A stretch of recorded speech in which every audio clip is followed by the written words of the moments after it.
Hello, and welcome to Jumpin' Johnny Gaming. This video is a complete walkthrough of the original Final Fantasy game. This is the Game Boy Advance version. There are changes between each re-release of Final Fantasy, right up to the latest Pixel Remastered version, but this walkthrough will work for all versions. The first thing you have to choose is your 4 party members, as I have chosen the traditional party of Warrior, Thief, White Mage and Black Mage. I have named the characters after the Japanese novelization of the game, as they don't have any default names. You can complete this game with 4 warriors if you wanted to, but I would recommend having a white mage in your party at least. And there is a fair bit of grinding in between the dungeons, not so much for the XP, but in the Game Boy Advance version you have to grind mainly for the guild to spend, which will boost up your levels pretty good and make most dungeons easy.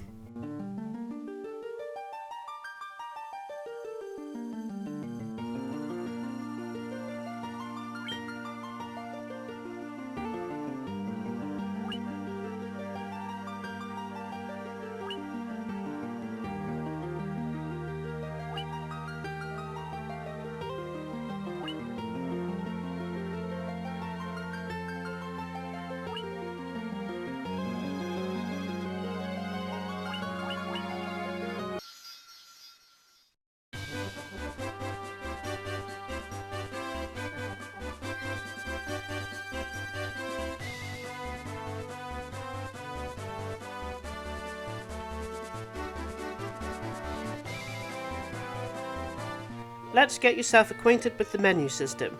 You have the items tab where every item you pick up gets stored here, and you can see any key items. You can hold 99 of each item and there's only so much storage, so always sell unwanted items. The magic tab for your magic users, and you can use spells when out of battle like Cure. The equip tab is where you can equip weapons and armor on your characters, and always look to see when you get new items if it's better equipment. The status tab is for looking at all your characters' stats. With the order tab you can change the positioning of your characters. This doesn't serve any useful purpose, unlike later Final Fantasy games where you can put your magic users at the back so they get less damage, but not in this game. The configuration tab is system options for your game. You can change the colour from the blue default into another colour, and you can see the bestiary, which automatically gets filled in whenever you encounter a new enemy. On the Game Boy Advance, the save system was changed as it was a handheld device. You can save anywhere.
Head up to the castle and head all the way up. Talk to the guard and then to the king, and your first task is to rescue his daughter from a rebel knight.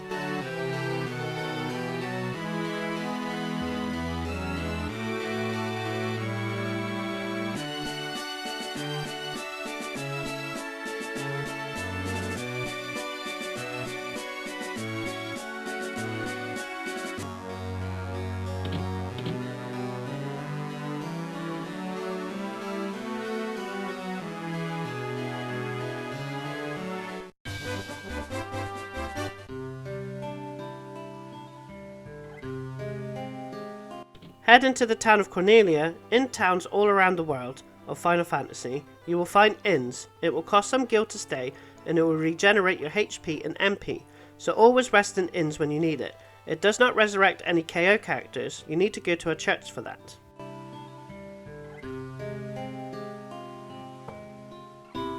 This is a weapon shop that will sell a variety of weapons. Go ahead and buy upgrades for your characters. When you highlight weapons, if you see a green arrow, that means it has better stats than the weapon you got equipped. If it has an equal sign, it means the same, and a red arrow means it's not as good.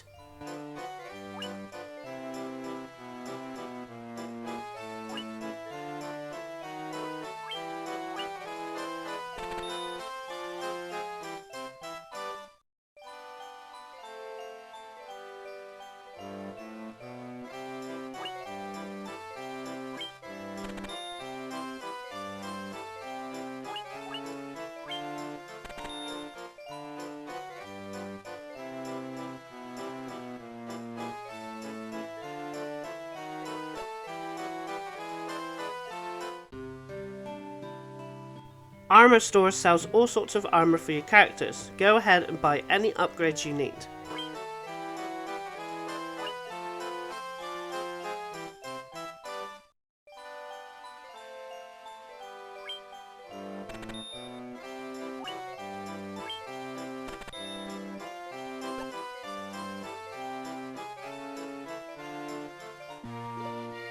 When you want to equip your newly bought stuff, go into the equip menu. You can equip each item individually, or you can go to optimize and it will automatically put the strongest stuff on your character.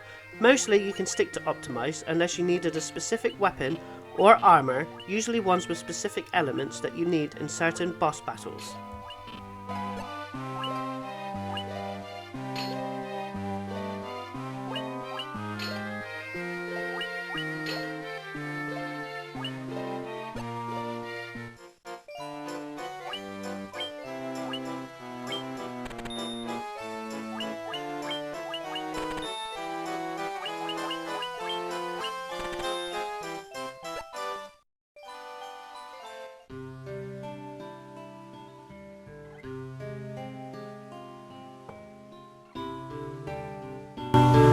Magic stores are split between white magic and black magic. You can only hold 3 of each level spells. Usually you have 4 spells to choose from for each level, so you don't buy the one that's the least effective. Buy all white magic except for Blink. Cure will heal you or your party members. Dire is light magic and is harmful to the undead. Protect will boost a party's members' defense. Blink raises evasion, which allows enemies to miss more attacks when attacking the party member. Buy Fire and Lightning, which are elemental spells, and some enemies and bosses are weak or strong against it. Buy Sleep, which will send an enemy to sleep, but sometimes it doesn't work, and some enemies and bosses are immune to it. And the other spell, Focus, lowers an enemy's evasion.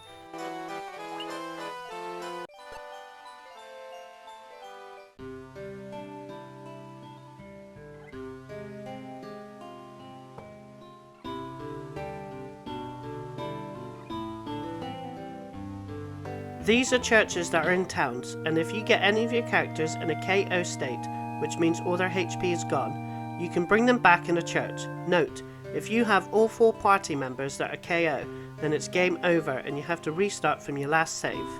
Go into the overworld and battle some enemies to level up a few levels and fill your bestiary. Encounters are random, and when you're in the overworld and in dungeons, you can get attacked at any time. Battles are turn-based. You choose your attacks for the round, attack, use magic or items. You can equip during battle, but that does take your turn. And flee means if you select flee for all your party members, you will run off. It doesn't always work, and some enemies, and especially bosses, you cannot flee. Depending on your speed stat, you or the enemy will attack each other, and then you repeat the process. If an enemy is defeated and your party still got attacks left, they will attack a random enemy. Goblins are among the weakest enemies in the game. Sometimes when you go into a random battle, you will be ambushed like this battle. This means the enemy will always get the first attack, and sometimes you will surprise the enemy, and that means all your party members get the first attack. When the battle ends, you will get experience points that go towards leveling your characters up, and gil, which is the currency you use to spend. Some enemies can drop items and even weapons and armor. When you get enough XP points, your characters will level up. Your stats will go up for more HP, strength, which is your attack power, agility, which affects how accurately you hit and evade enemy attacks, intellect, which affects your magic classes. This ups your spell limit and affects magic damage and healing. Stamina is how much extra HP you get when leveling up, and for the monk class gives you more defense. And finally luck, which gives you more chance of fleeing from battle and extra HP heals. You can use certain white mage spells in the menu, you can cure your characters or cure any status effects they might have. You also can use items in this manner as well, like potions for HP, others for MP, and status effects, like say you get poisoned and then you would use an antidote.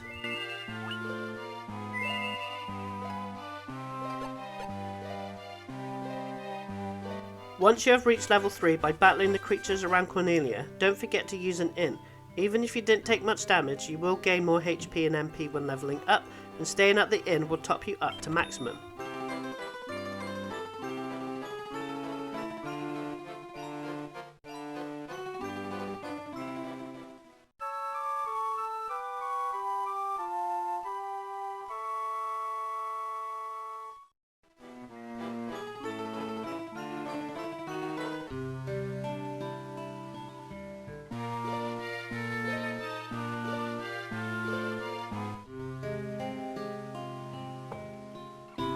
Now the goal is to head to the top left of the area, but it's useful if you want to level up more, as you get more XP than just fighting goblins and filling your bestiary by fighting the monsters that appear.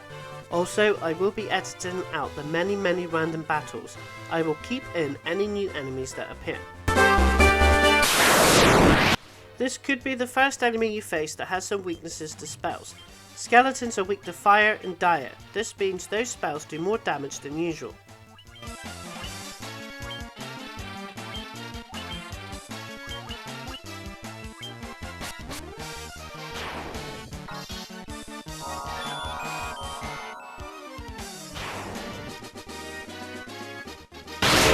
All throughout the game you will come across reskinned enemies you have faced before, and they are always stronger than the ones before, sometimes with more powerful spells or attacks. Goblin guards are just as weak as normal goblins. Geiger's worms are weak to fire.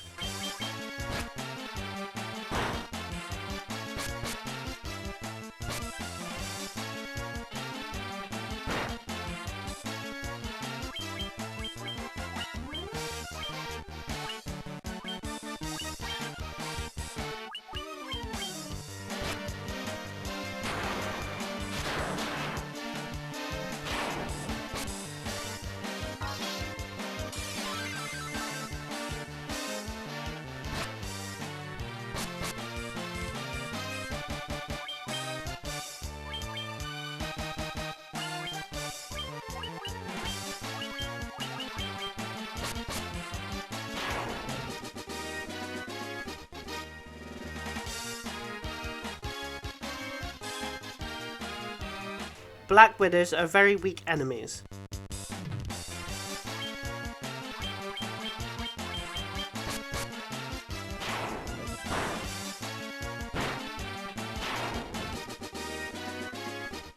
Crazy horses are stronger than goblins, but when you get to level 3 it shouldn't cause you any problems.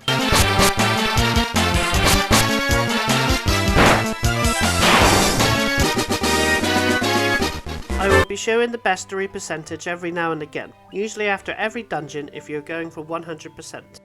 Once you have reached level 5, return to Cornelia and sleep at the inn, and then visit the item shop. This shop sells all sorts of items, and you want to buy some potions to heal yourself, antidotes as you will in your first dungeon start facing enemies that will poison you, and a sleeping bag. Sleeping bags are items that can only be used in the overworld, and it works similar to an inn where all your party members will heal up, but not to the max. And the very expensive Phoenix Downs you see will revive a knocked out party member. Return to the broken down castle in the top left area and enter.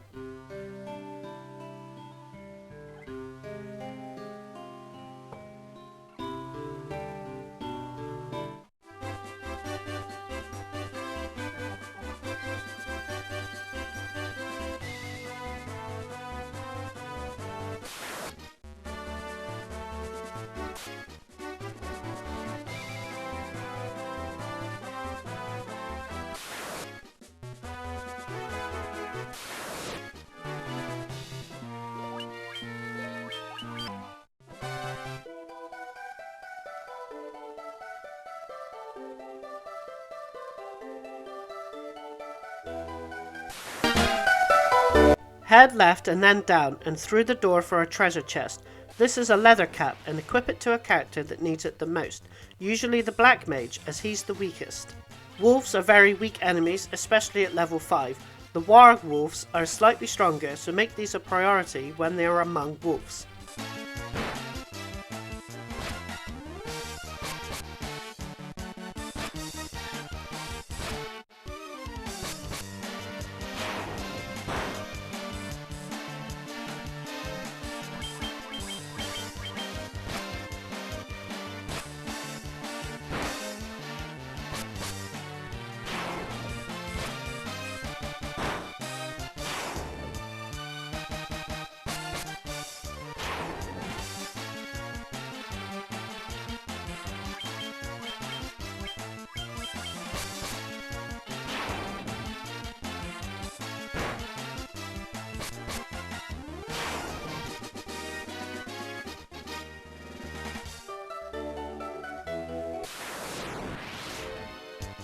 Zombies are weak to diet and fire.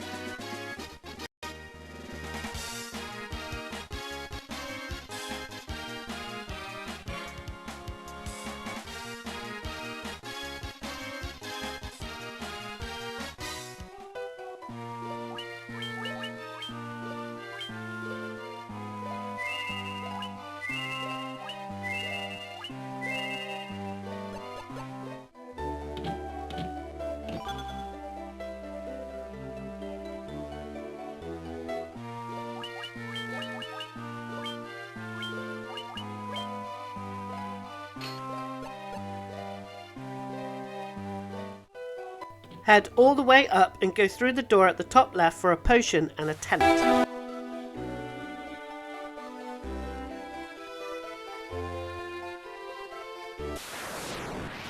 Ghouls are stronger versions of zombies.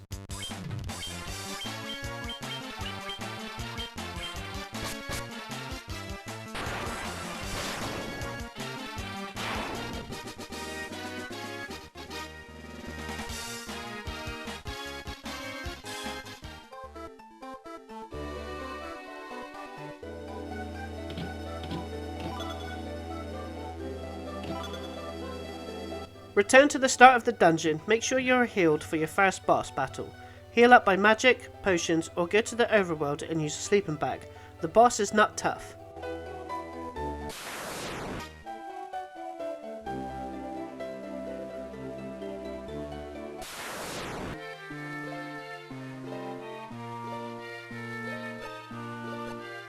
The first boss in the game is Garland. Use your attacks and keep healing with a white mage, and use a black mage to use fire or lightning.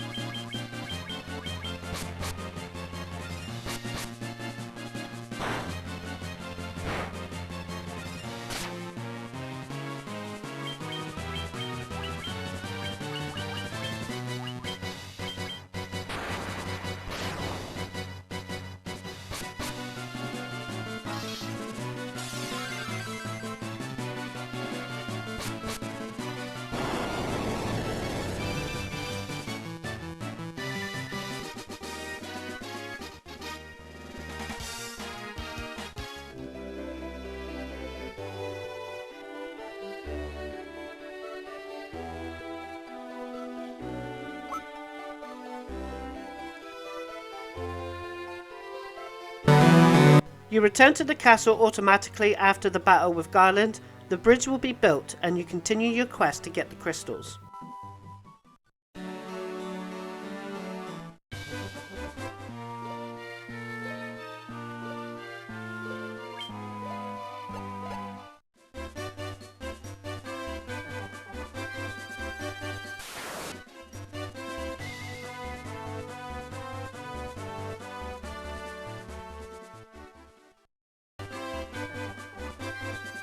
Head up and left to reach a cave called Matoya's Cave, and we come in here to activate the cutscene with Matoya.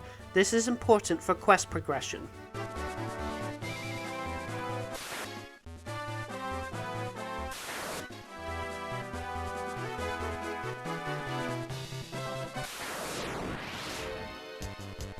The ogre is a very tough enemy, usually at the back with other enemies. Watch your health. They give good XP and gil.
To the left in Matoya's room is 3 treasure chests.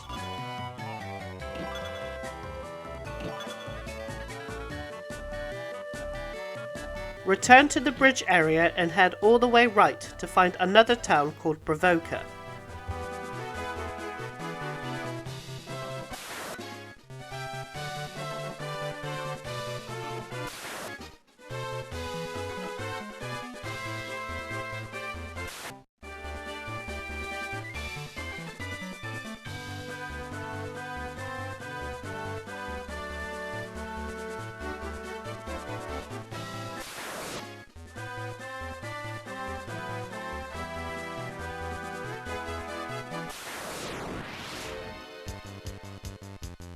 Lizards are similar to ogres where they hit hard with their attacks.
Go to all the shops and buy the upgrades. You will most likely need to grind for gil, but you will level up and find more enemies for the bestiary. I bought a broadsword for the warrior and a scimitar for the thief.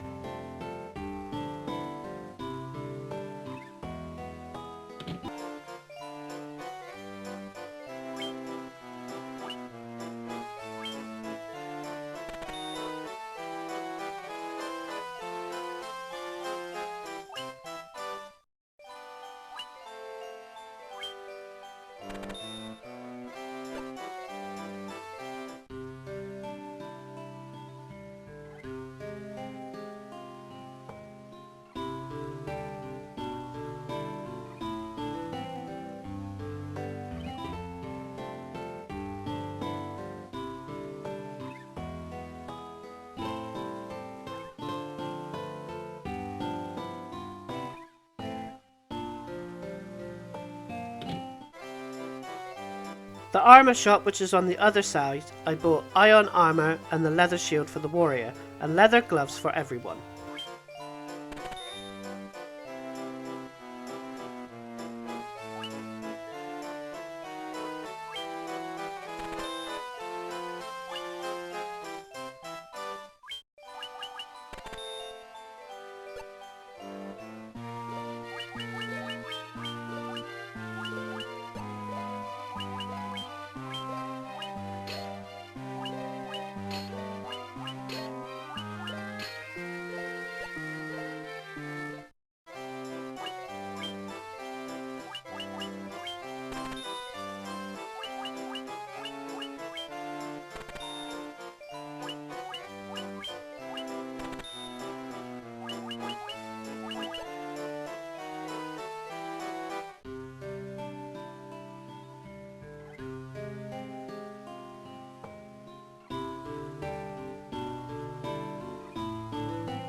The White Mage Shop. Buy Blindna, which cures the blind status, a status that makes you miss attacks.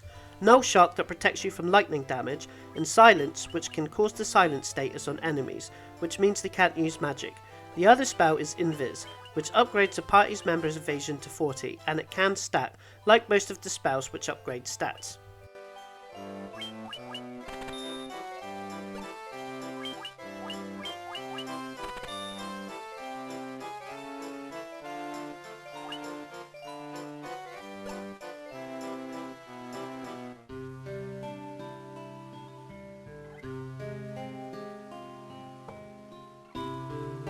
In the Black Magic store, buy Blizzard, which does ice damage to enemies, Dark, which can apply the darkness status to all enemies, which causes them to miss attacks, and Temper, which raises a party member's attack by 40, and this can also stack. The other spell Slow, which slows enemies' hit rate.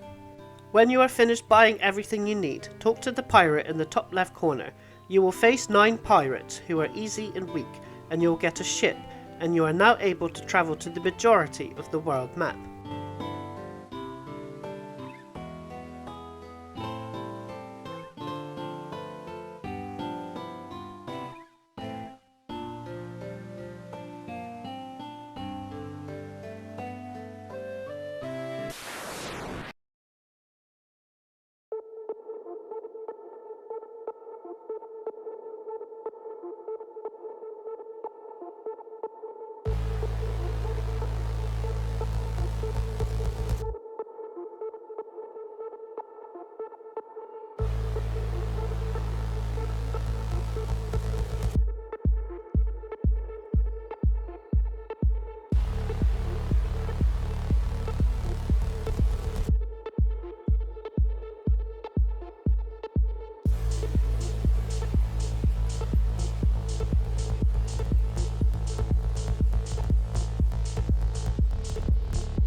Exit Provoker and you will see the ship. You can only dock your ship in these grey docks in the world map.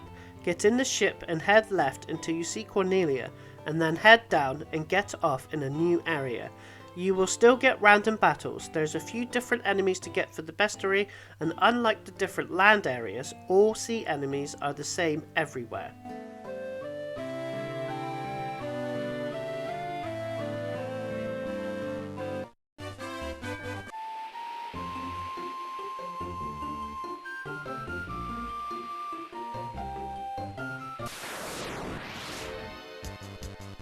The shark is one of the physically strongest enemies in the sea and is weak to lightning.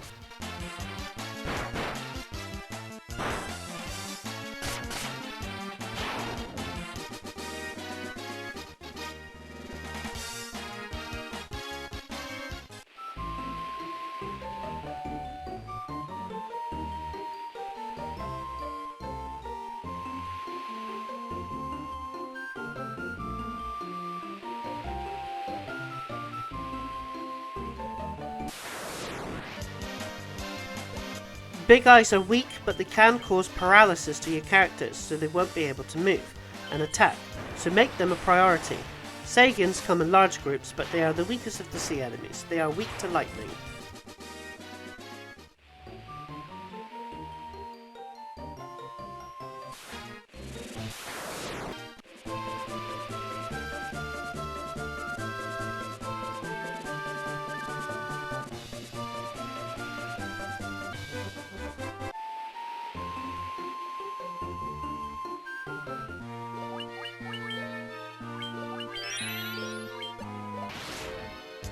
Sagan princes are slightly stronger, but nothing to worry about.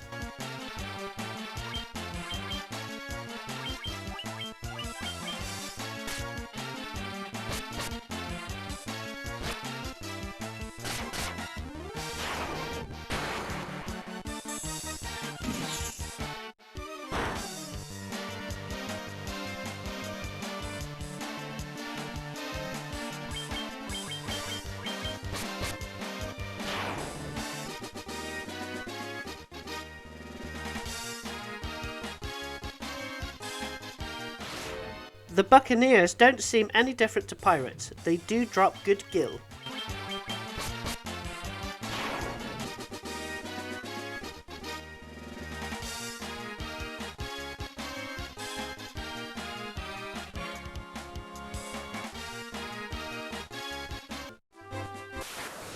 Head down to reach the next town called Elfheim.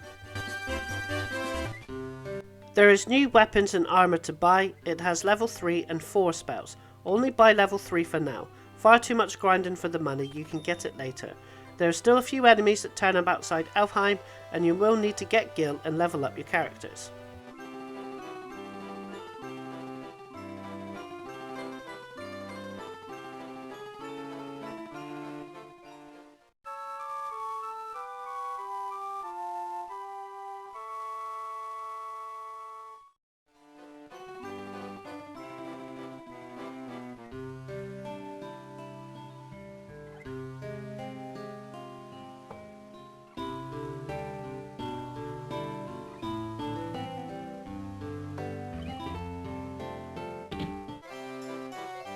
I bought the dagger for the black mage and the saber for the thief.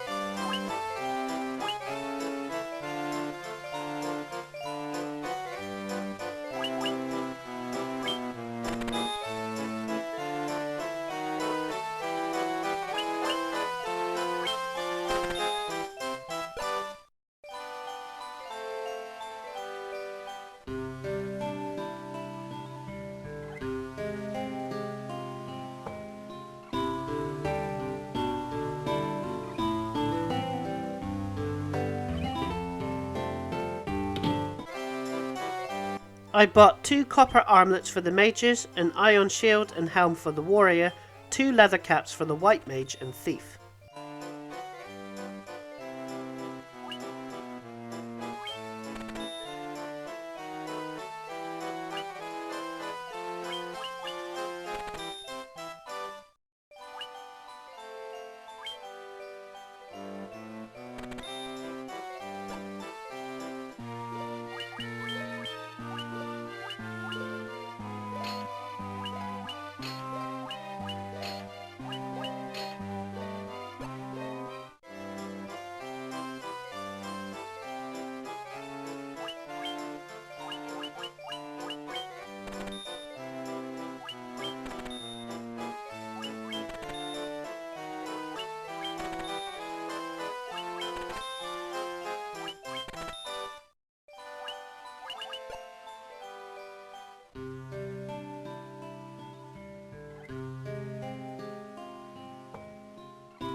You can see magic getting expensive now, but level 3 ones are good ones.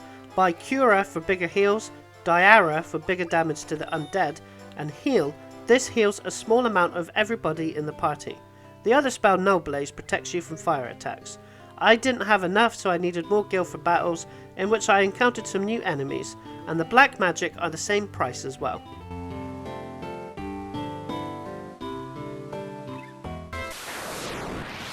Tarantulas have poison attacks.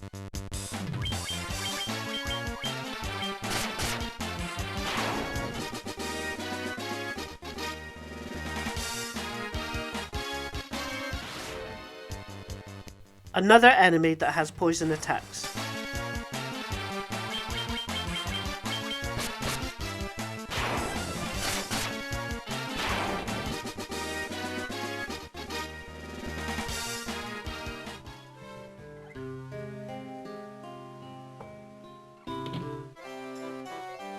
For the level 3 Black Mage Shop by Firer and Thunderer, these are elemental spells, but unlike the previous ones, they attack all the enemies in the battle. And by Halt, this can cause paralysis to enemies like the Big Eyes do to you. The other spell for Korra is a stronger version of Focus.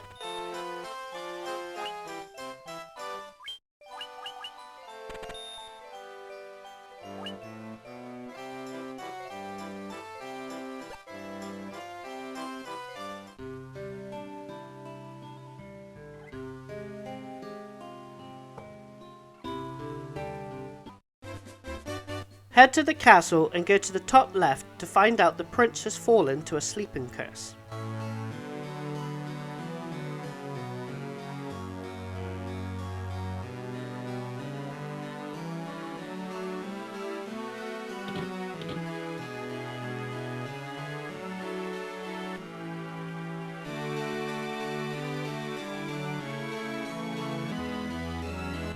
Then leave the castle and head up in a western direction to find a place called the Western Keep.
Head to the top left to speak to the king.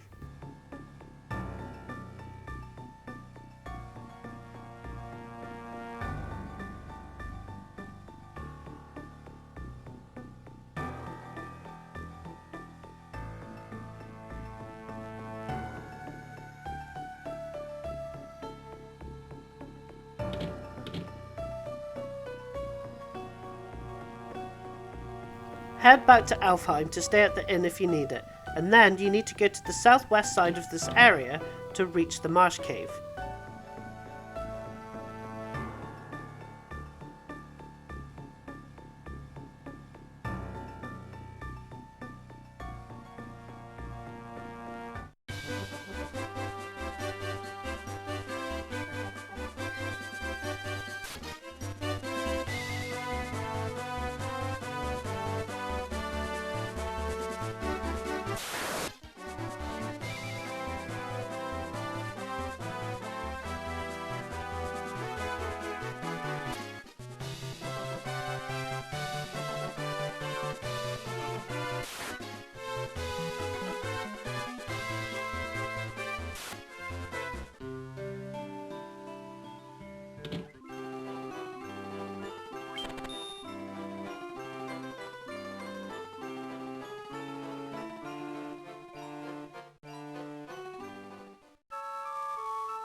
When you come across werewolves, you want to target them first as they have poison attacks. They also have auto regen and heal themselves 3 HP every turn. When a character gets poisoned, you lose HP every turn and has to be healed. Currently with an antidote, there is white mage spells later that will cure poison. Also, after battle and a party member is still poisoned, unlike most status effects, it does not go away. and you lose 1 HP for every step you take.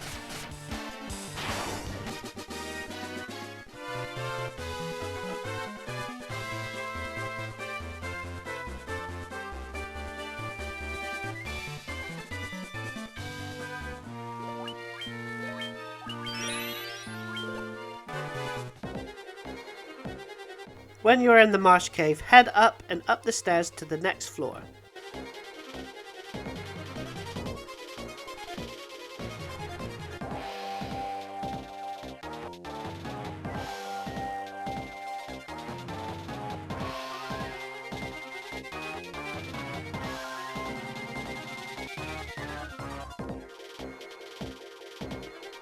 Head left and up through the door to get some treasure.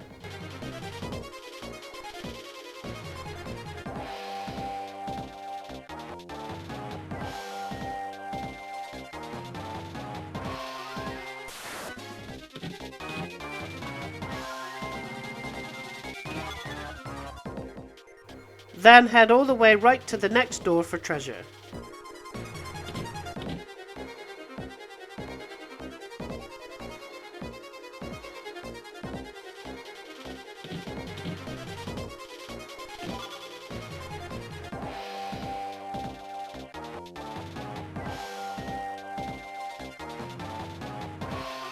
Then head to the bottom area and through the door for 2 more treasures.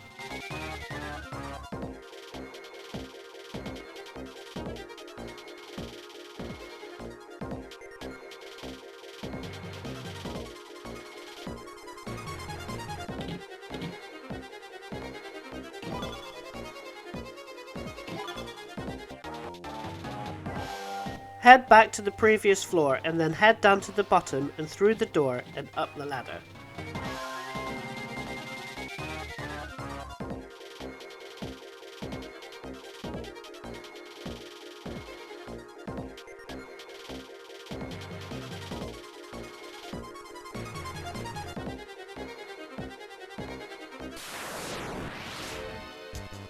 Green slimes have a very high defense, and using fire is the best way to defeat them. They can inflict poison.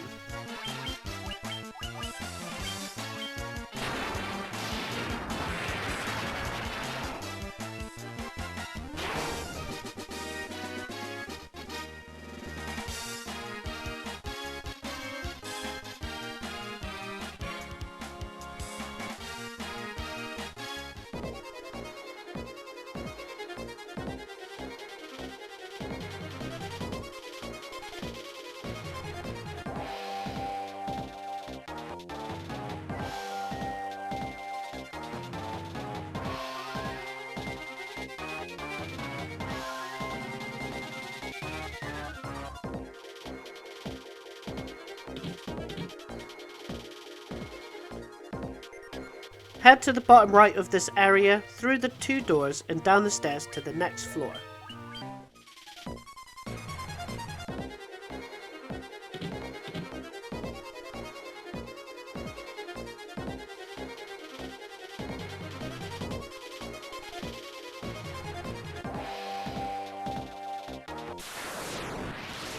Crawlers can cause paralysis, so always make it a priority target.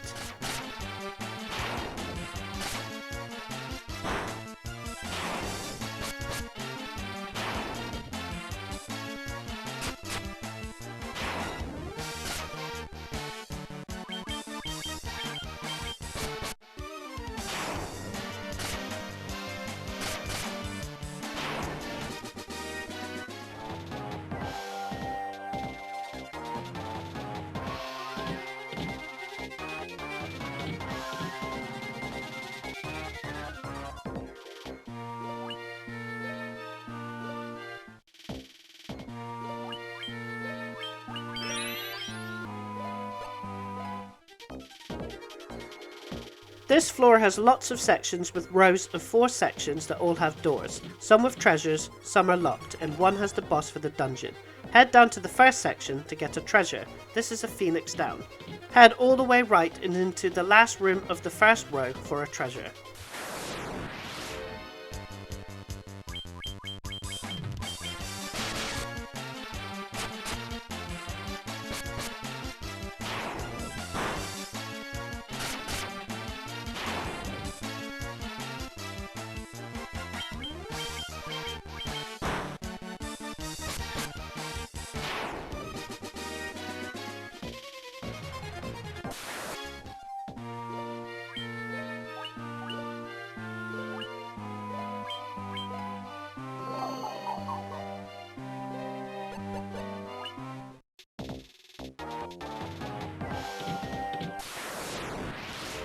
Blood bones are stronger versions of skeletons and they hit hard.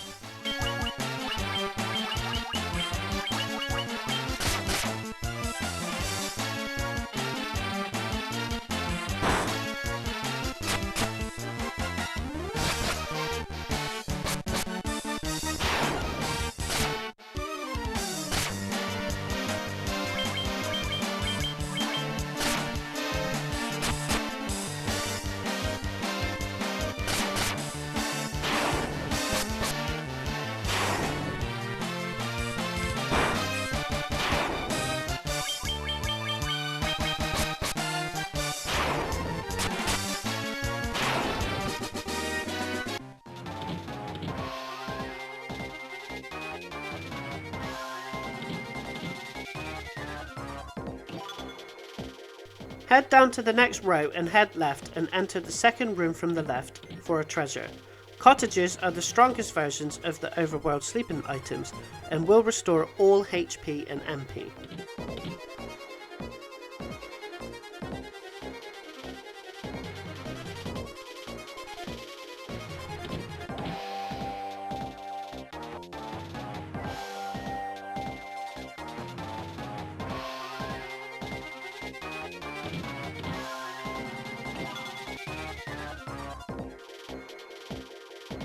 Head left to the next room for a treasure.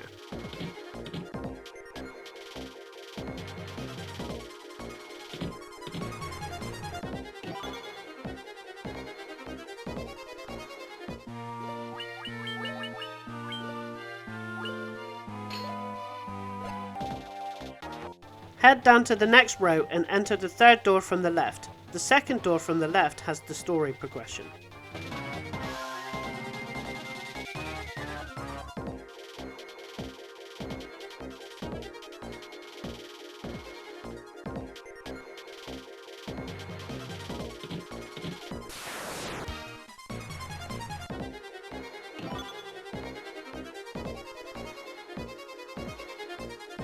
Head to the left to get the key item.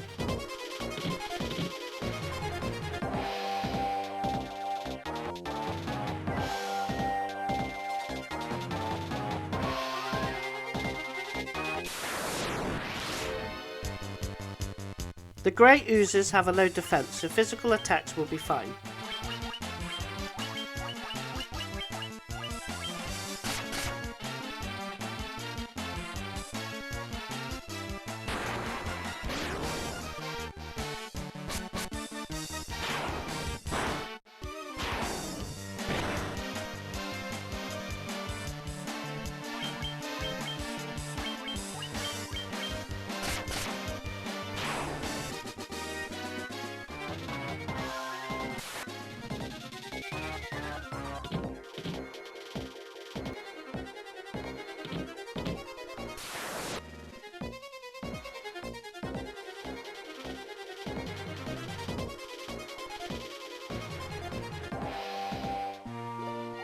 Heal up before you get the treasure. You will be attacked by a couple of enemies. Use Thunderer will help.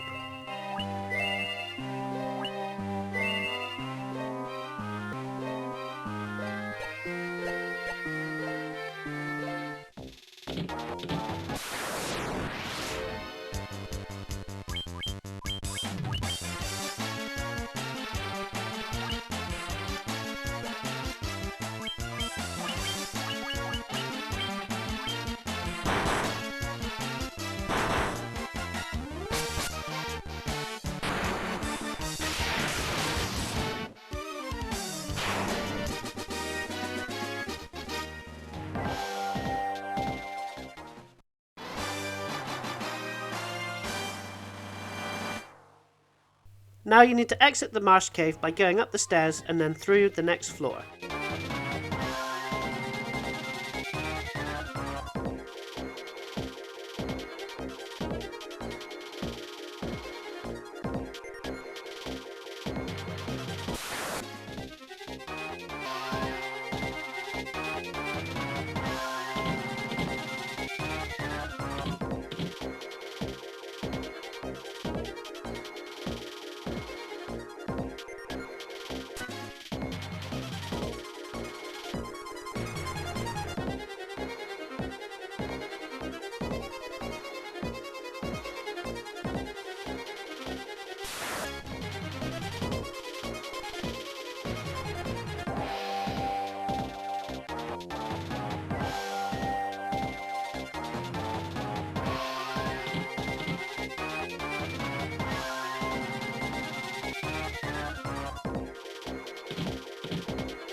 Shadows, like all undead creatures, are weak to fire and dire. They can cause blind with some of their attacks.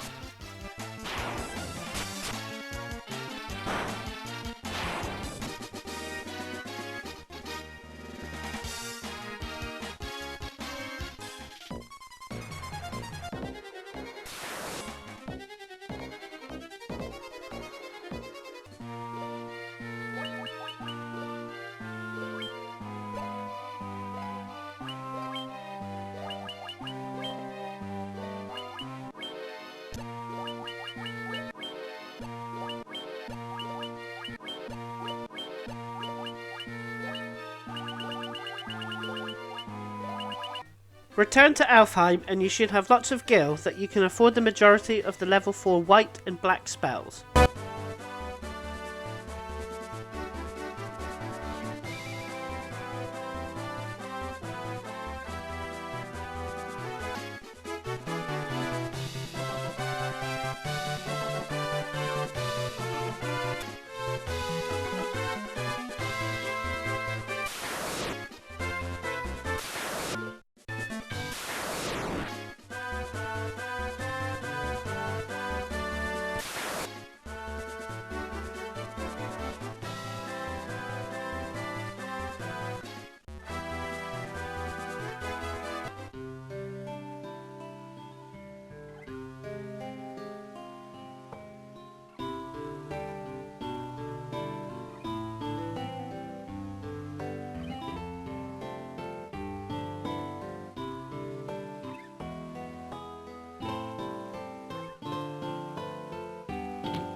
In the level 4 white magic shop at the top of Alfheim, and buy Poisoner, which works like an antidote and cures poison.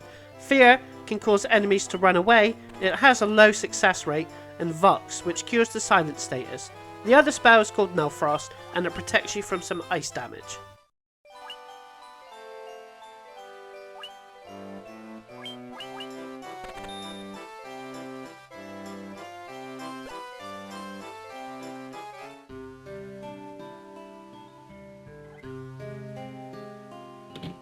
In the level 5 Black Mage shop, buy Blizzerer, Sleeperer, a more powerful version of Sleep, and Haste, which speeds up a character to allow them more hits.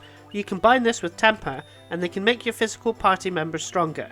The other spell is Confuse, which puts a confused status on an enemy, which makes the enemy attack other enemies. It has a low success rate.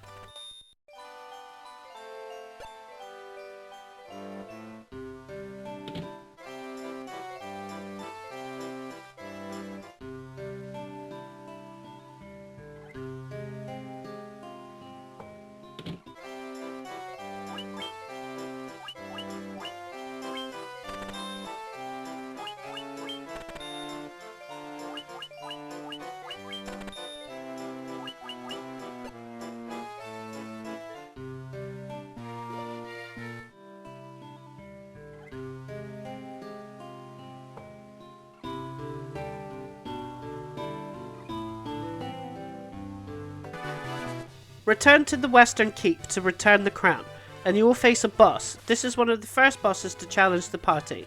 An attack with your physical party members, White Mage to cure, and the Black Mage to put Temper and Haste on your physical attackers.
Now that you have the crystal eye, it's time to return to your boat that's near Elfheim, and then up to Cornelia, and then right to get off near Provoker, and return to Matoya's cave to return the eye and get the Jolt tonic.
Now you got the Jolt tonic, return back to the Elfheim castle to give it to the prince to wake him up and get the mystic key.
Now that you got the Mystic Key, which is for quest progression, but there is a lot of optional backtracking to open up lots of treasure chests with good weapons and armor.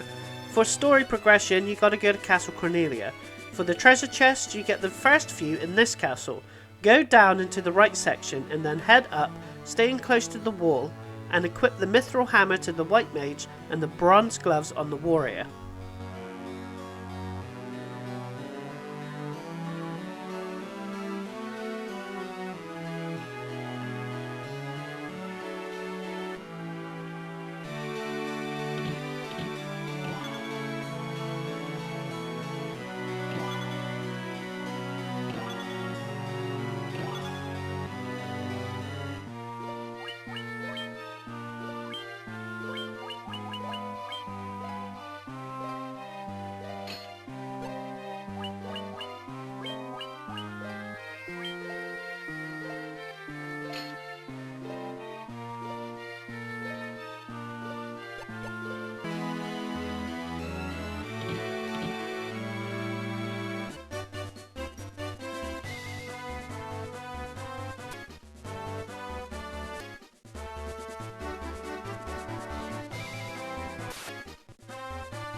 Head back to the Marsh cave and go down to the floor where you face the psycho demons, and the bottom section has more treasure chests, and you will come across for the first time guaranteed encounter spots, where if you stand on a specific spot, no matter what, you will get an enemy fight, usually before the treasure. Some spots are on the side or behind the treasure, and you want to activate some of them for more XP and fill the bestiary.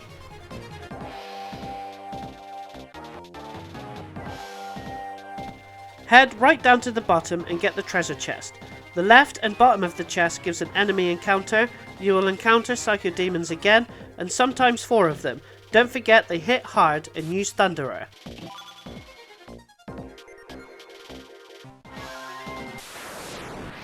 Anacondas are stronger than cobras, still with poison attacks.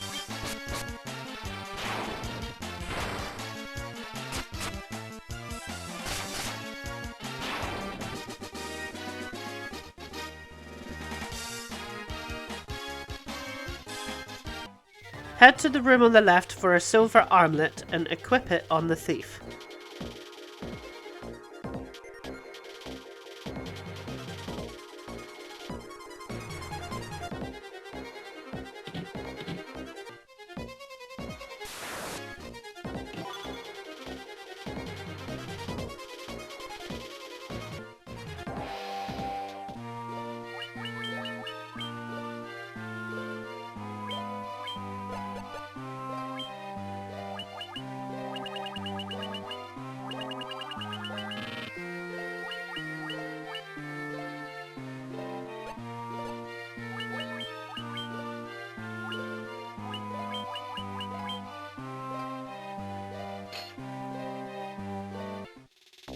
Head all the way to the right to get the treasure.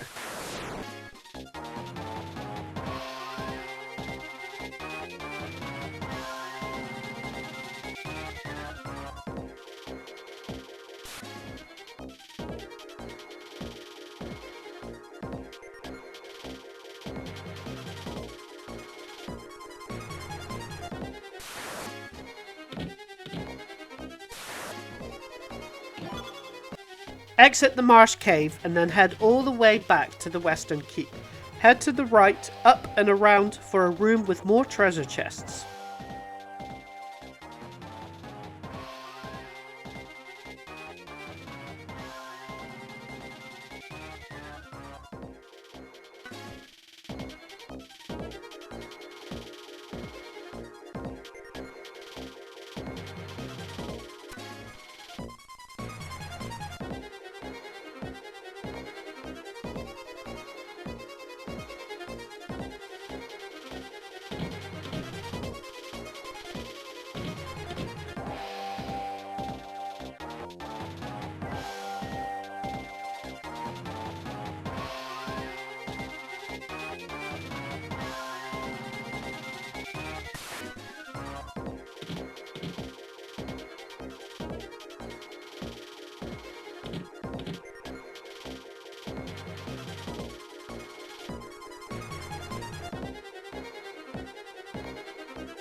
I encountered a ghast, which they have a paralyze attack, and it's a rare spawn, and I haven't mentioned them only because it turns up more frequently in later dungeons.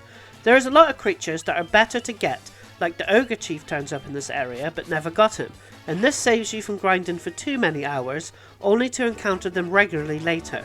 There is a few enemies that you might have to grind that only shows up in certain areas.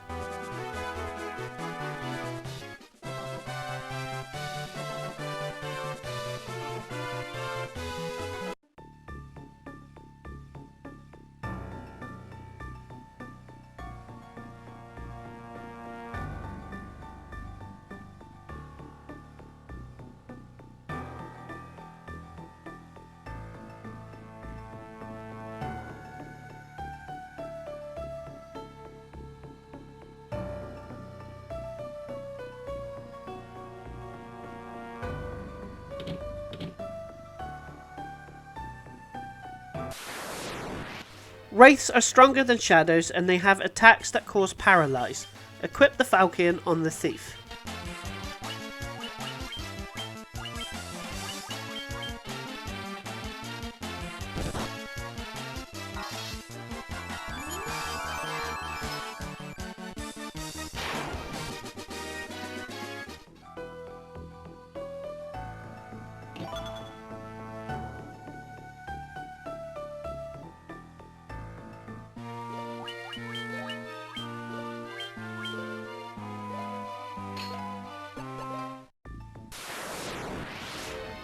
Mummies can cause the sleep status with their attacks. Sleep is very similar to paralyze, where you can't do anything, but you can use items and magic to reverse the effect. As they are undead, they are weak to fire and dire.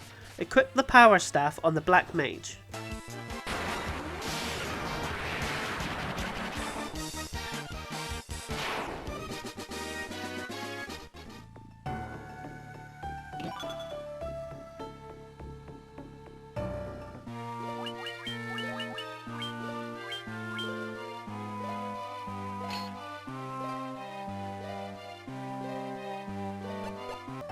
The last treasure has the steel gloves. Equip it on the warrior.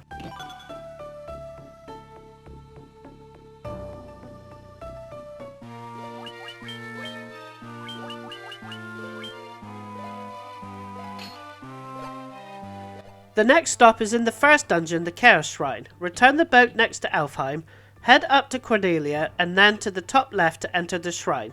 Then head to the top right to get more treasure.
Equip the Werebane to the warrior. This is the first weapon that you can get that has a special extra ability.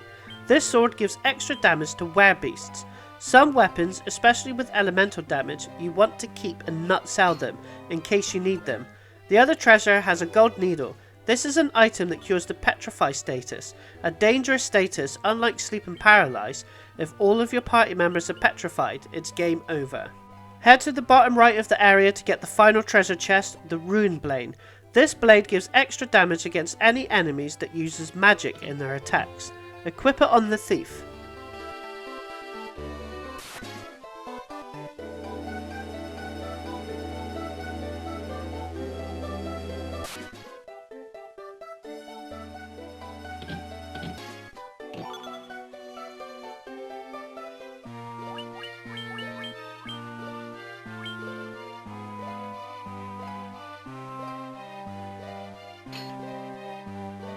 Return to Castle Cornelia and head right straight away and up and around to find the two last doors, more treasure and a key item for quest progression.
Tents are more powerful items than sleeping bags, and cottages are the best ones, which fully heals all HP and MP when using in the overworld.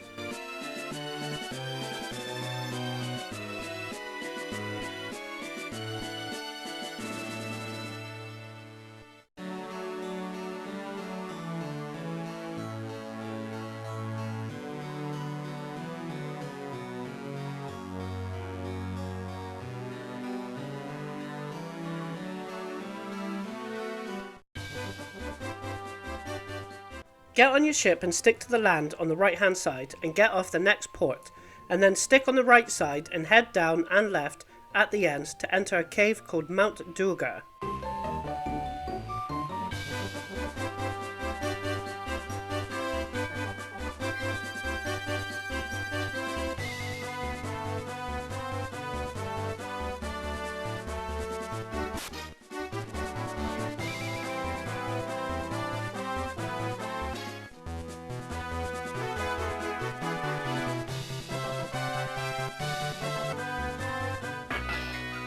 Head straight up and through the door for some treasure.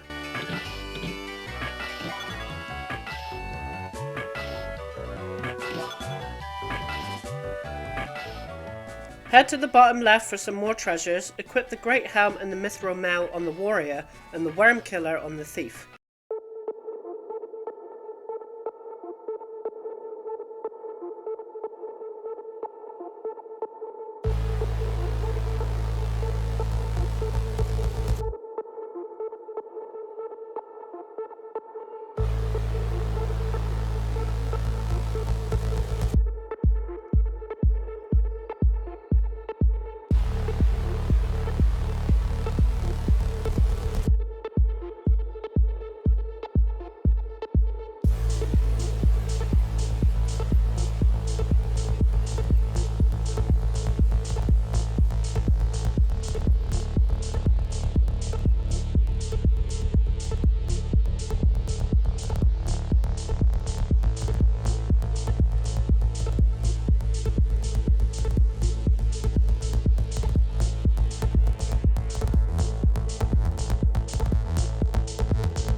Talk to the dwarf you went past, and he uses the nitro to clear a path for you.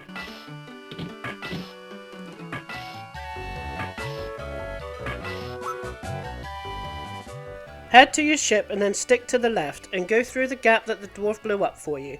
Ignore the whirlpool, it's an exclusive dungeon on the handheld versions, and you can't do anything there at this point in the game anyway. Head left and you will see a town. To the left of the town is the dock.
Head into town and buy the great sword for the warrior and 2 silver armlets for the mages. Ignore the knight's armour and buy it after the Cavern of Earth dungeon.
Head into the white magic shop. No doubt you will have to grind a couple of levels outside to afford all the spells. Buy Curaga and Healera, both upgrades over previous spells, and Life, which acts like a Phoenix Down and resurrects a KO character. The other spell, Diaga, is a more powerful version of the Dire spell.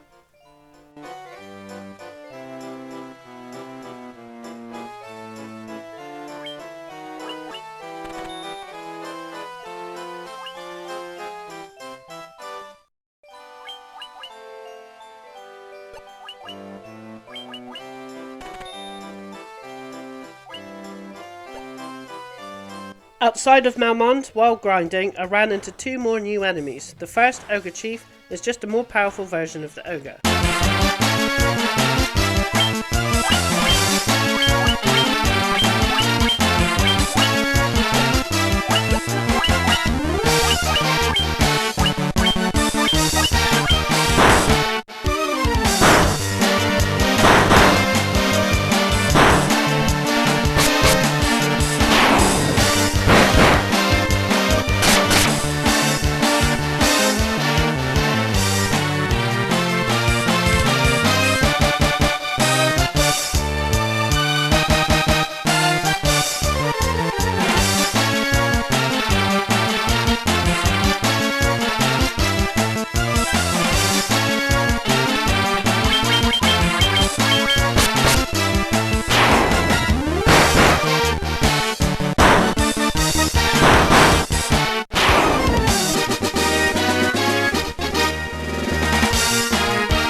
The Hyenodon is a strong, hard-hitting enemy that is rare around Malmon and appears more in the Cavern of Earth.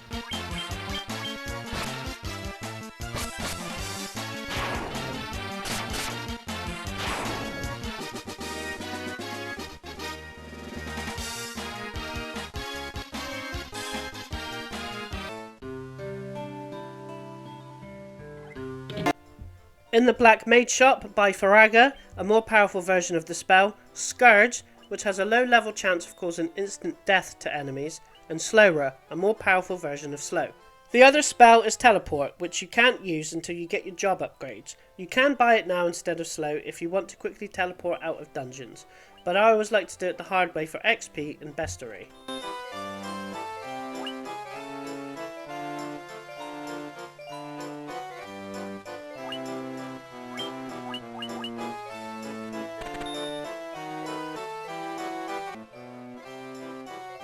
Head out into the overworld and follow the coastline and head down to the cavern on the right.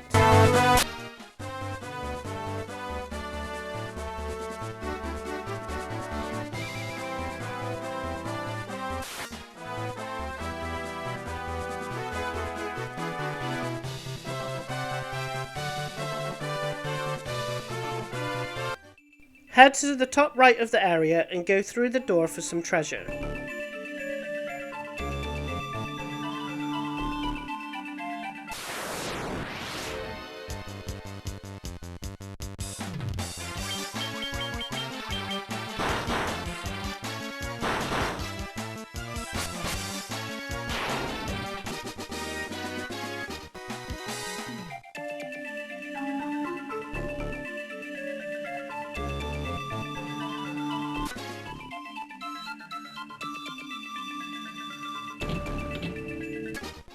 The right of the chest is a guaranteed encounter, and most of the treasures and rooms with the treasures have guaranteed encounters.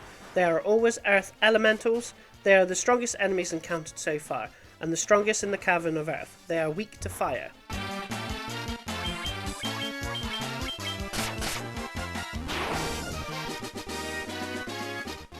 The next treasures can be found in the bottom left of the area.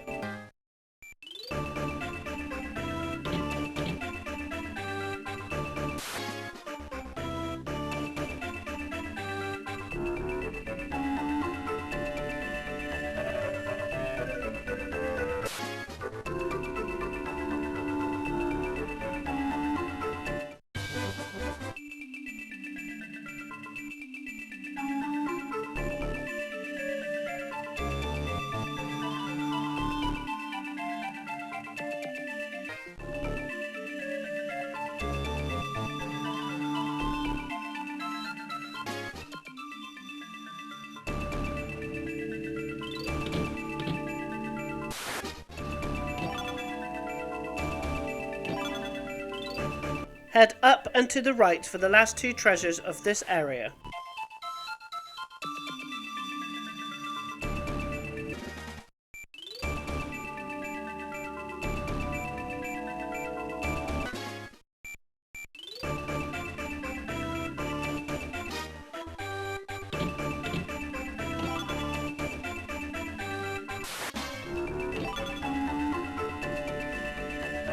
Head back up and return near the stairs that is the entrance to the area, and then head right to the next floor.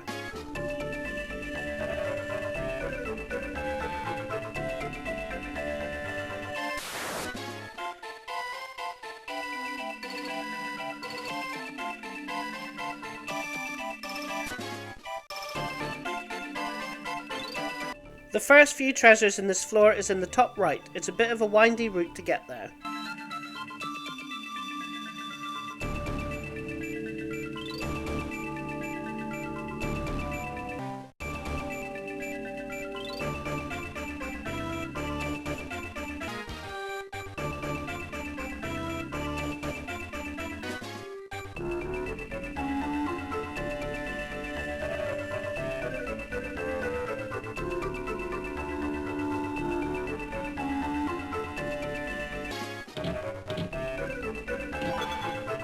Equip the coral sword on the warrior. The sword does extra damage against aquatic enemies.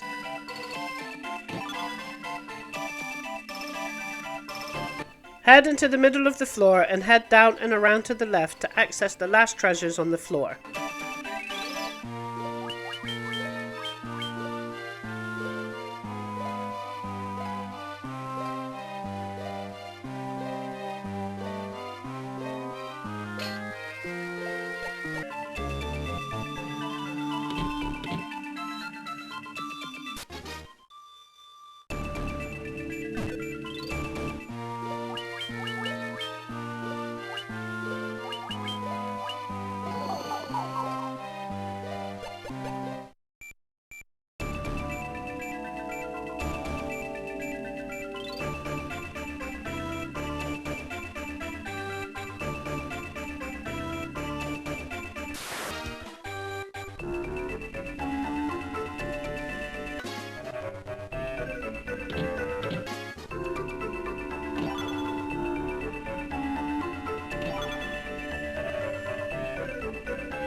The stairs to the next floor is on the very right of this area.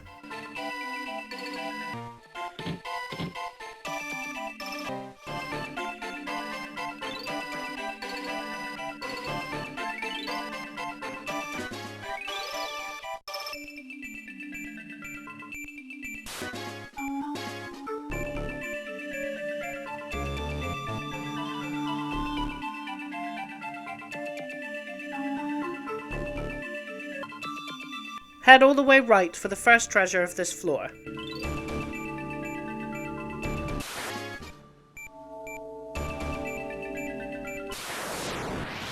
These are very deadly enemies. These can cause the petrify status, which you need the gold needle to cure at this point in the game. If all of your party members have the petrify status, it's game over. Also, if you're petrified when the battle ends, that character does not get XP. Any magic spell that targets every enemy is a must use whenever these enemies turn up.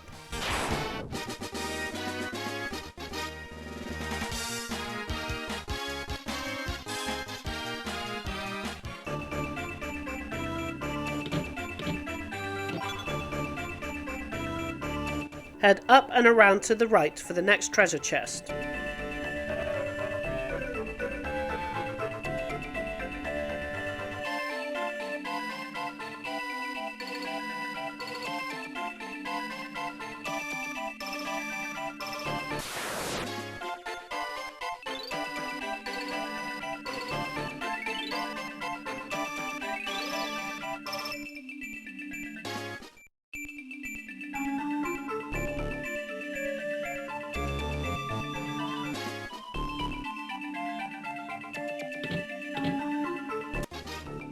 Head up and left for the next treasure.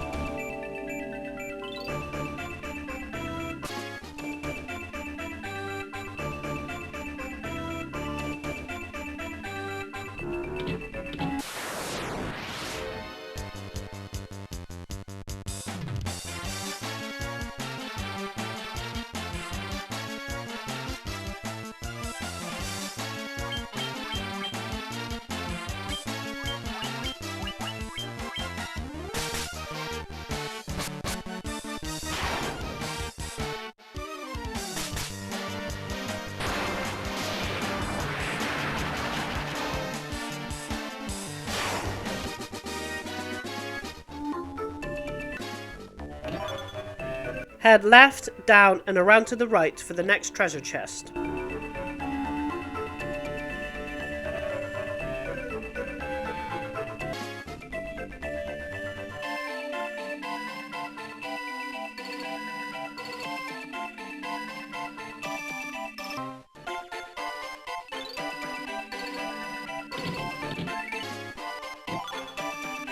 Head down and right and through the door is the next boss. If you are a high level, this boss is a walk in the park. Use temper and haste on your physical characters and heal up when you need to. He has regen and can cause paralysis with his attacks.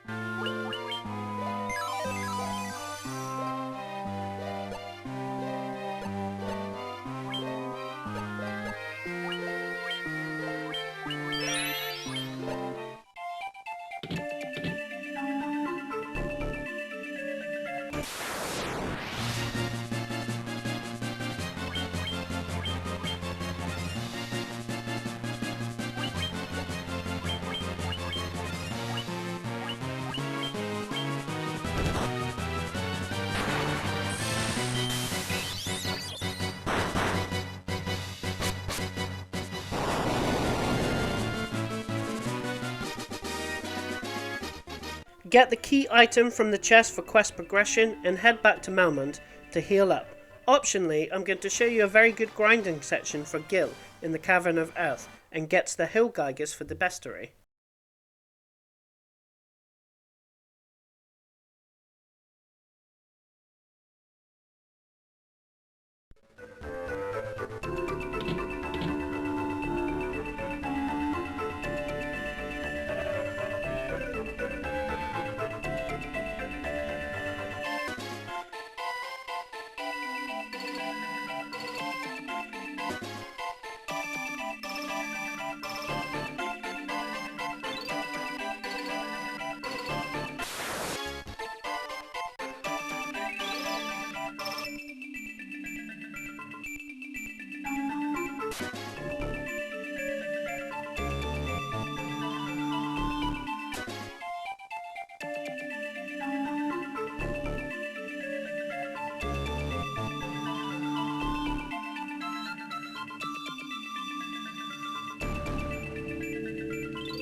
So the best spot to get gil, and this can be used for the whole game, as you get stronger it will be quicker to boost gil needed, is to the left of the entrance of the first floor.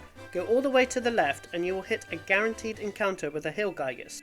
That can be more than one or accompanied by lizards, and every step in this corridor of the area will be a guaranteed encounter, and you can quickly rack up some gil and some XP at the beginning. So do 1, 2 or 3 runs of the corridor and you should be sorted for a while.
Once you have finished, return to Malmond. I got a rare encounter with the Lesser Tiger.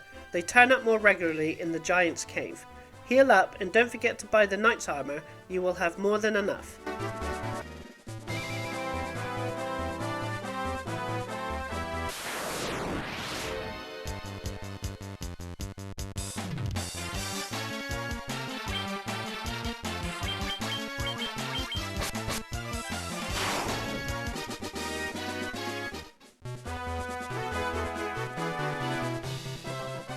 Head all the way left from Malmond and down, and go into the Giant's Cave and speak to the Titan to give him the Star Ruby, and you can access the next area.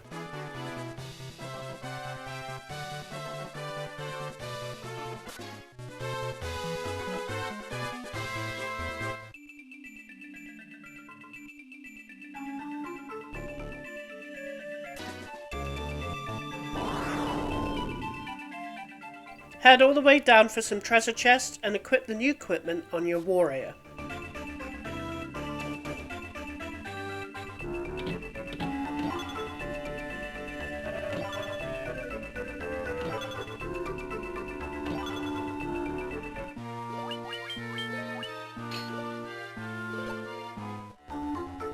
Head up to the stairs to get back in a different area of the overworld, and then head down to get to the Sage's Cave.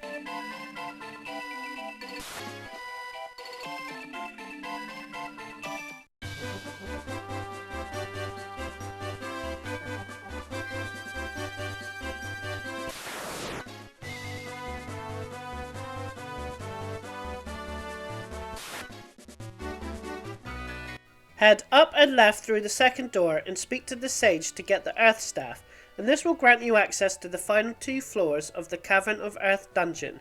So head back to the Cavern of Earth and go through the 3 floors and go where the vampire boss was, and at the back is the section the Earth Staff is used to access the next floor.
There is 5 treasure chests to get. Head up and to the left to go through the door. There is guaranteed encounters around the chest with 2 new enemies.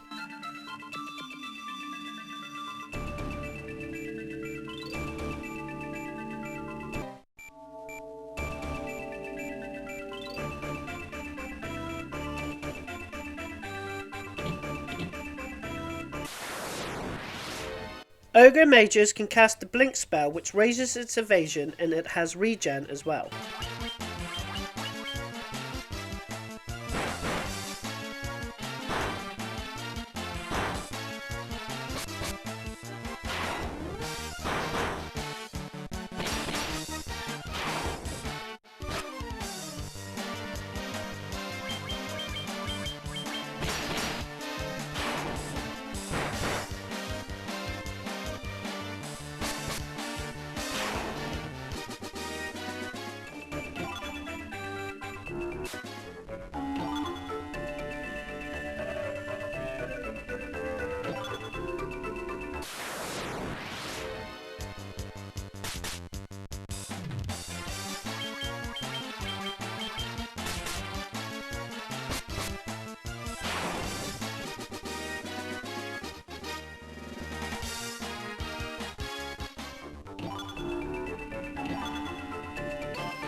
The last group of treasure chests on this floor is at the bottom left corner. Equip the mithril shield on the warrior.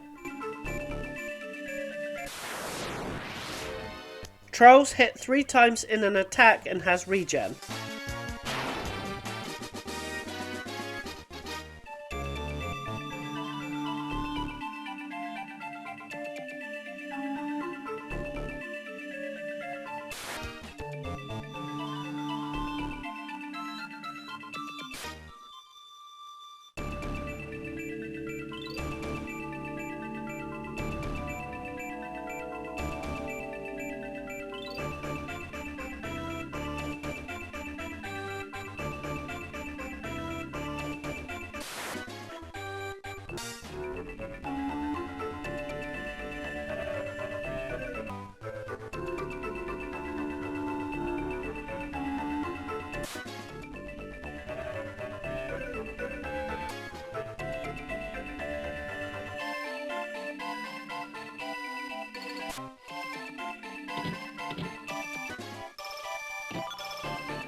Head to the top left to get to the next floor.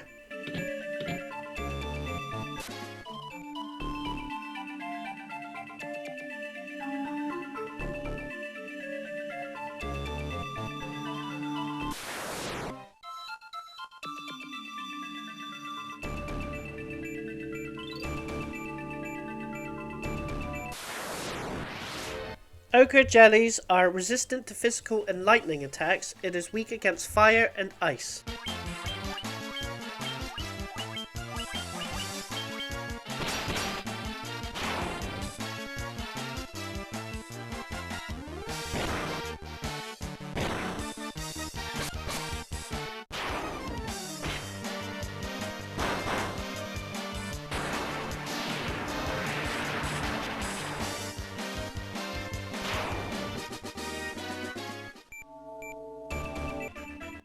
Head up, left and down and heal and save before you go through the door to face the boss. Use your tactics of temper and haste on your physical party members.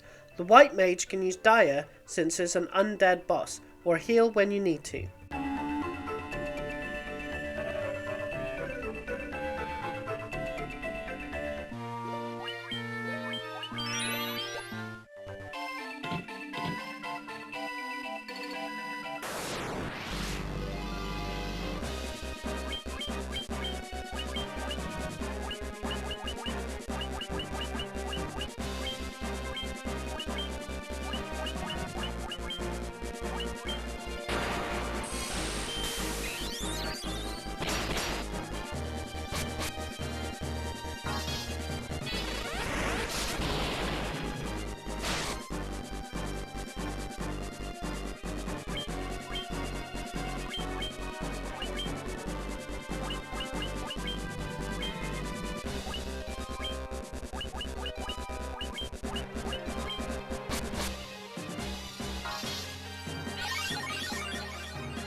Head into the teleport at the top so you don't have to go through the dungeon. If you need any monsters for the bestiary, grind around this area until you are finished and then use the teleport. The ochre jelly does not turn up anywhere else.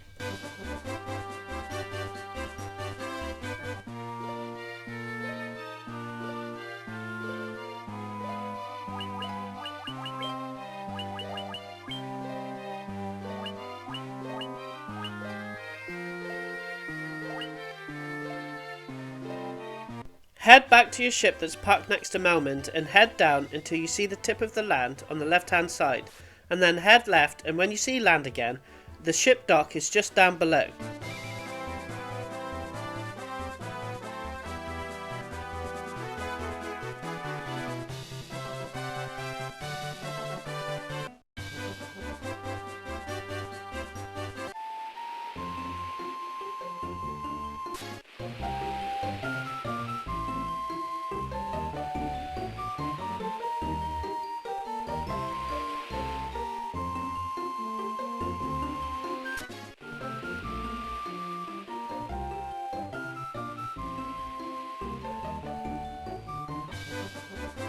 Follow the land left and head down, not up like in the video, that was the wrong way, and follow the stream around to the next town called Crescent Lake.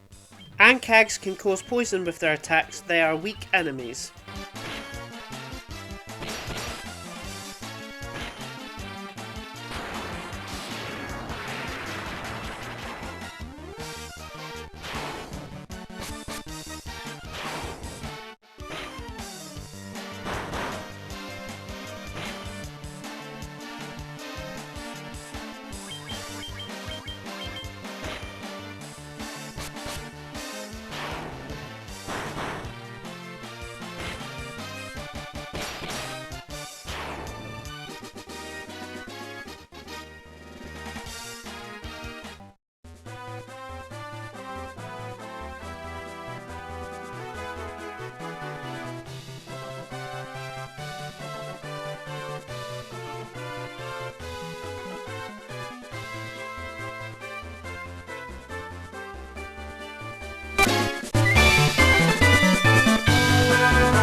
You might have encountered scorpions in the Marsh cave, which they are rare enemies, but here they are more common and you will be strong against them. They can inflict poison.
Go in the weapon shop and buy a mithril sword for the warrior.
Go into the armour shop and buy a buckler, the first shield that the thief can use, and the mithril gloves for the warrior.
Go into the White Mage shop and buy Stoner, a very handy spell that can cure the Petrify status, Bratera, which casts a protect spell to all party members, not just one, and Invisarea, which is an upgraded version of Blink, and you cast plus 80 evasion on all party members. The other spell is Exit, which teleports you directly out of a dungeon. Really handy, but you have to have the upgraded White Mage job class to use it.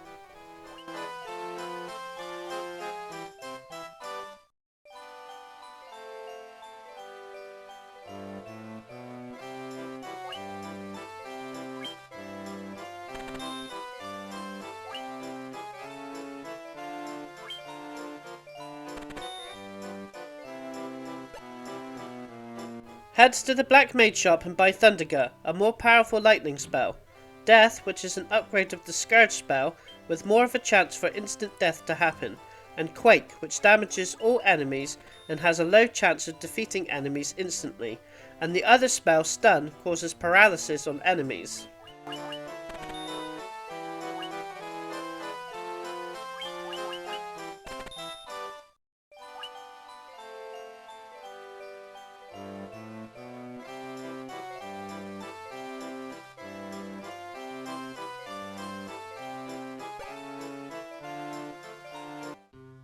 Head right from the magic shops and you'll see a circle of sages. Speak to them and one of them gives you the canoe.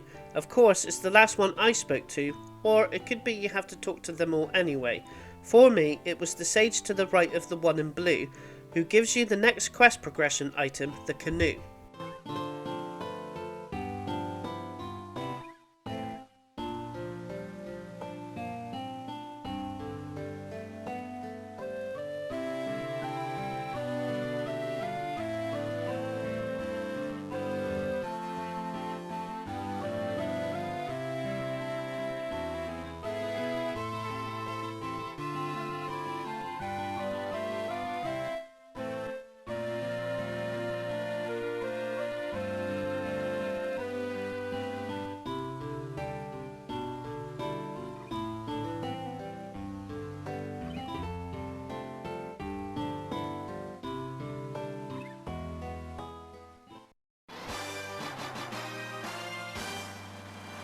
The canoe allows you to travel shallow water, which your ship can't navigate. Shallow water is light blue water, and it's done automatically whenever you come across shallow water. Leave the town and go into the shallow water.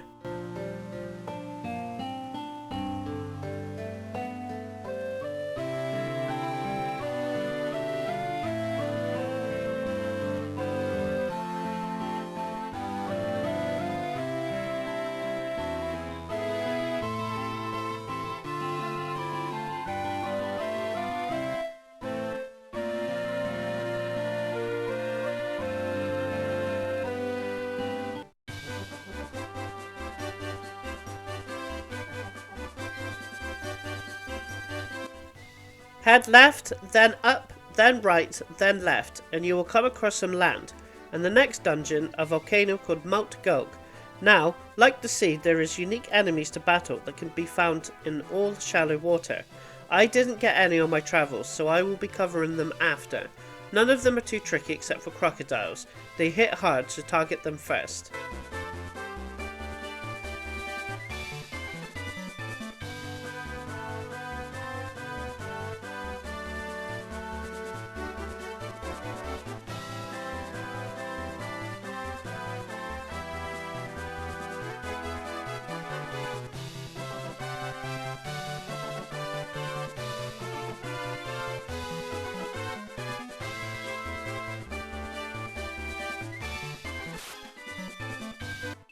In this dungeon, if you step on the lava, and you have to sometimes, you'll lose some HP every square of lava you step on. Head to the top left area for the next floor. All the fire-named enemies in this dungeon are weak to ice magic. When you are on the lava, you don't get random encounters.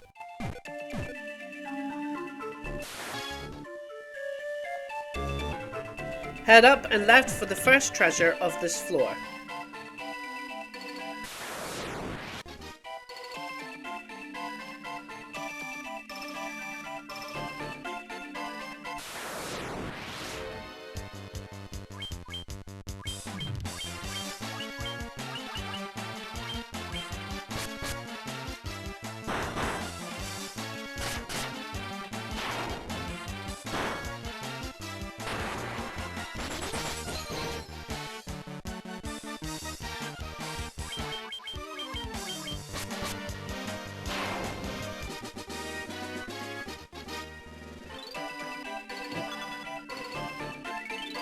Head down and stick to the right side for the next chest.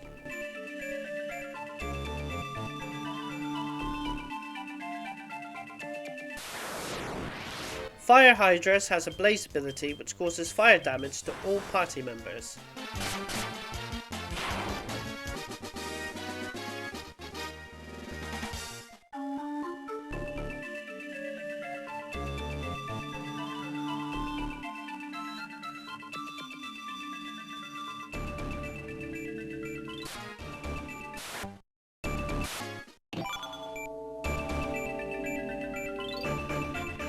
Head back to the first treasure chest and go up and left for the next chest, which has a great sword, which does extra damage to giant type enemies, and you can equip it on the warrior or nut, your choice. You get another sword in this dungeon that you should equip.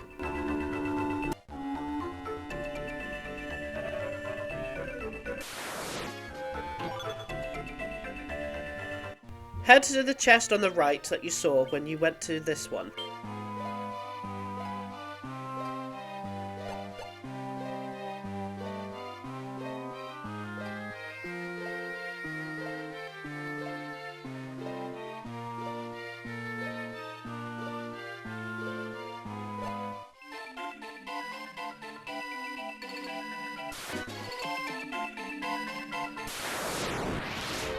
Horned devils are faster versions of the gargoyles, and they can cast fire spells.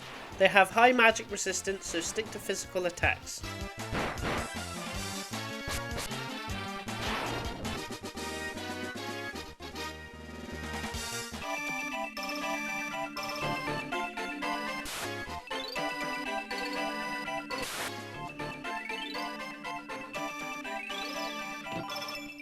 Head up and left, ignore the first walkway going down, and go down the second one, and follow it around to 2 more chests.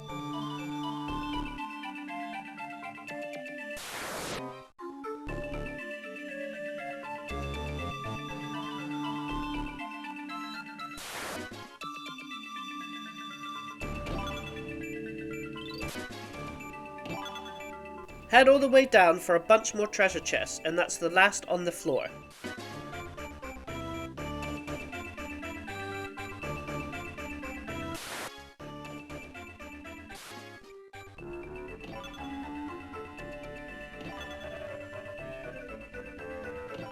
High potions give more HP than normal potions. Lava worms, which are guaranteed encounters in this dungeon, and they are weak to ice.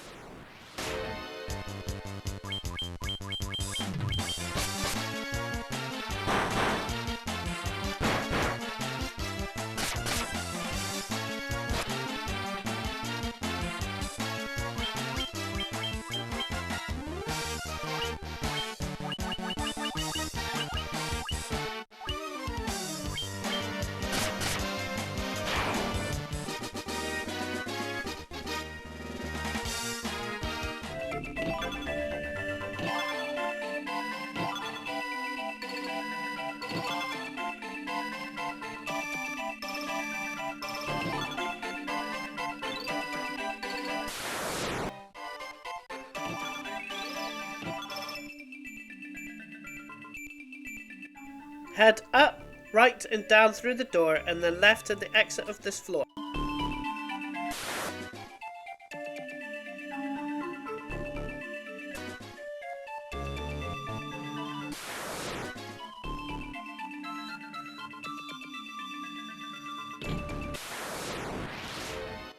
Pyrolisks has a move called the Instant Death Gaze, which causes instant KO, so when you see these enemies, cast a Blizzara spell every time.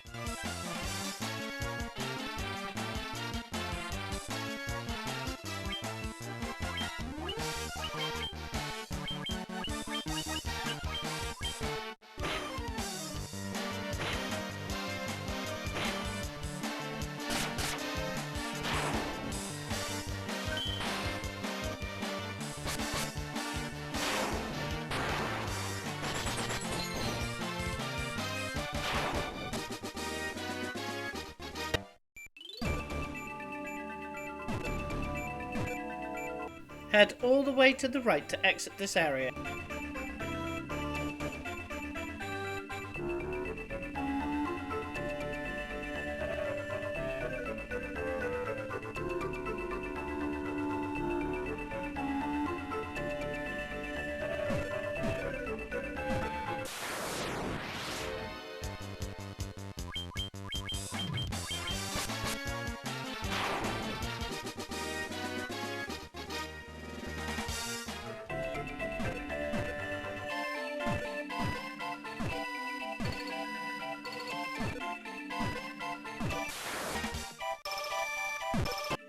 Lots of lava here, run all the way to the exit at the bottom right.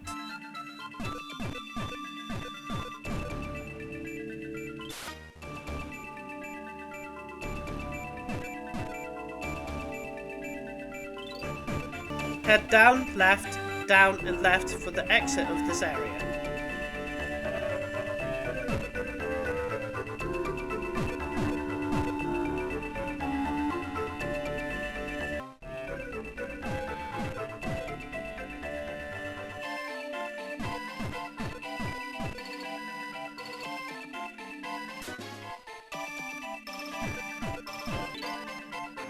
Head through the door to get 2 treasure chests.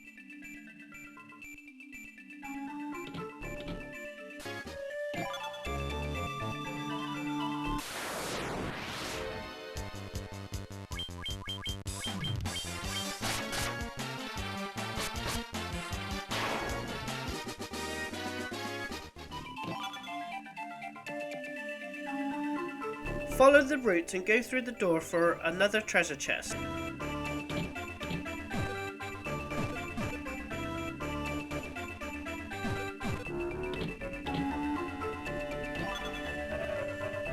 Then head left to the top left corner for more chests. A more powerful version of the Hill Gygus.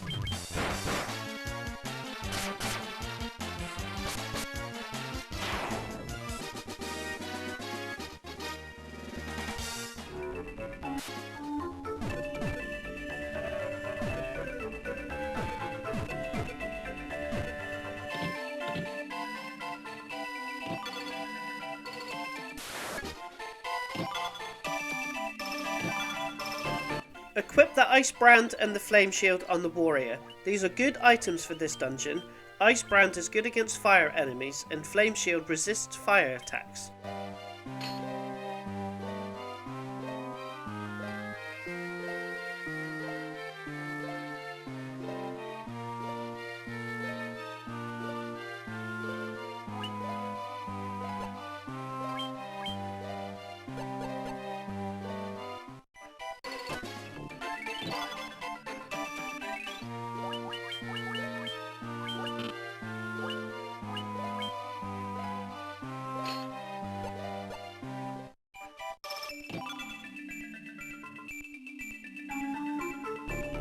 Head back to the room with the single treasure, head down and right to the next room with chests.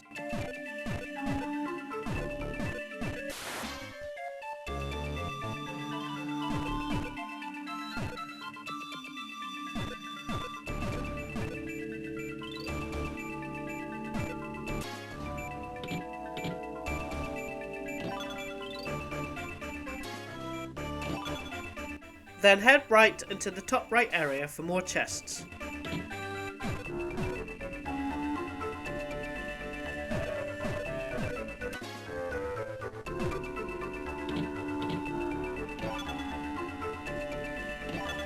Then return to the previous room and head down and right for the final 2 chests on this floor.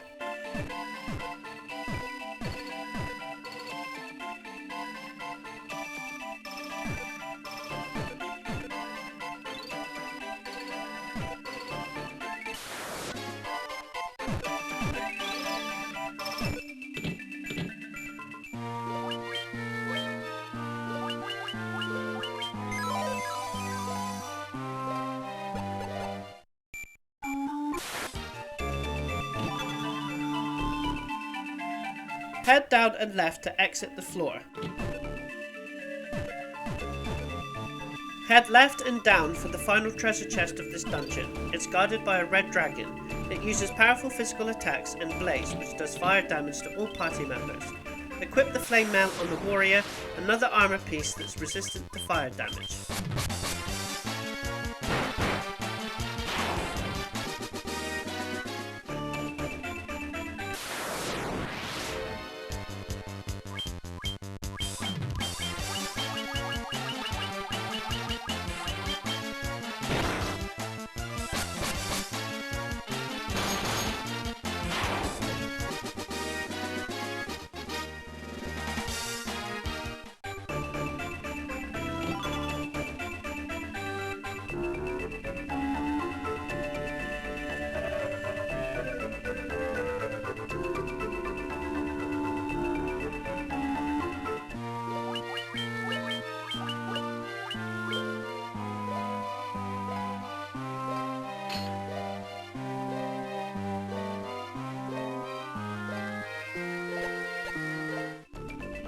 Exit the treasure area and head down. Heal and save before you go through the door as you face a boss.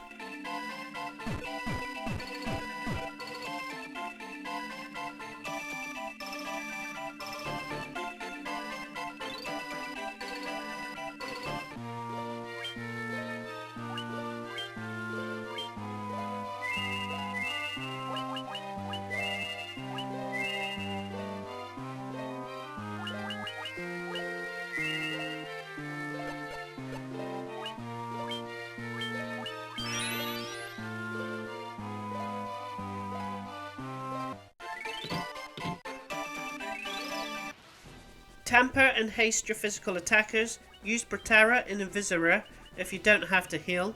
Her physical attacks does lots of damage and she uses fire spells. I got a golden apple item as a drop. Most bosses only has like 20% chance of an item drop. Golden apples add 10 HP to any party member you want. I picked the black mage as he always has the less HP of the group.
When you want to leave the dungeon, just like the Earth Cavern, you can teleport to the entrance of the dungeon.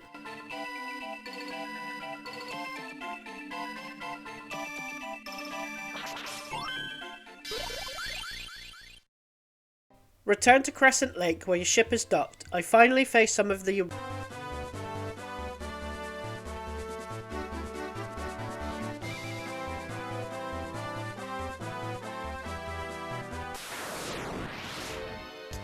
Ochus can cause poison, and like all the river creatures, they are weak to lightning. And if you are low level, lots of crocodiles can do lots of damage. Always use Thundergut on large groups of enemies.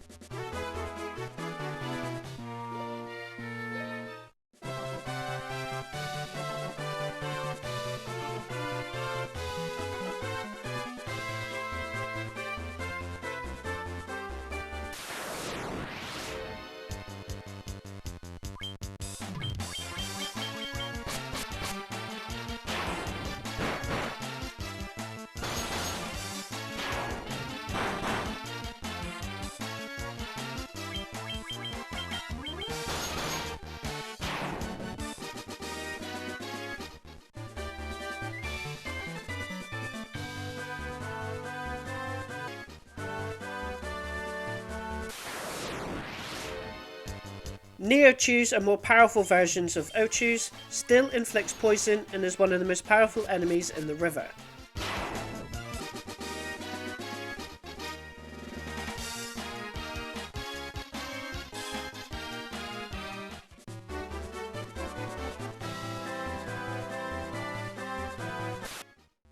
Now, I would go to the item shop. You might do this anyway, but from now on, as the dungeons get more difficult, is to stock up on essential items, so you can keep your white mage magic for battle only. Start buying 99 high potions before every dungeon, and some Ether and Phoenix Downs, as you'll start to get lots of gil to spend, but don't spend too much, as magic and weapons will be expensive in the later towns.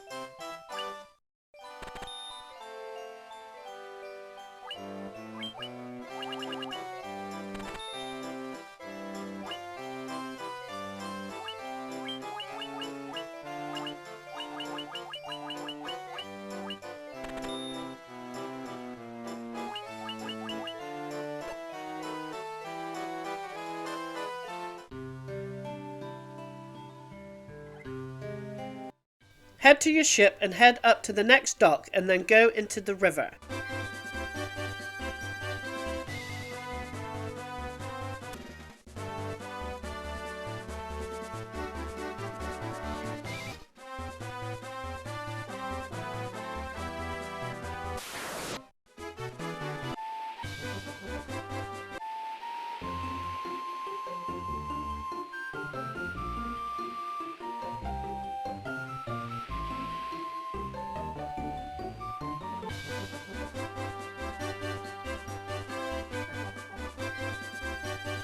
Head up, right, left and keep left, and then you'll get on some land and head into the next dungeon, the Cavern of Ice.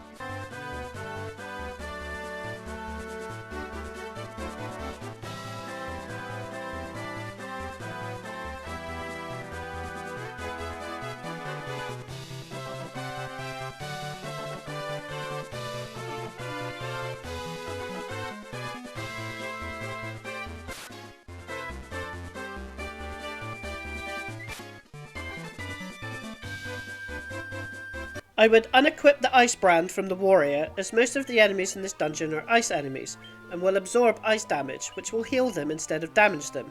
Maybe not necessary, but I changed the flame items as well, just in case, as I'm so used to later Final Fantasy games where you will be weak against ice attacks if you have strong fire resistant armour on. Only one way to go in the first section, Follow the path until the next stairs up.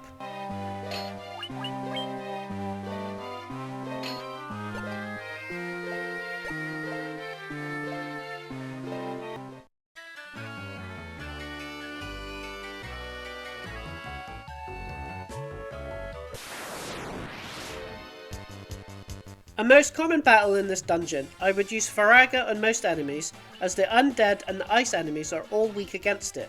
Spectres are not that more powerful than the wraiths. They can cause paralysis with their attacks. Also, they don't turn up anywhere else.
Head all the way down then left for the exit, and then the short exit on the next floor.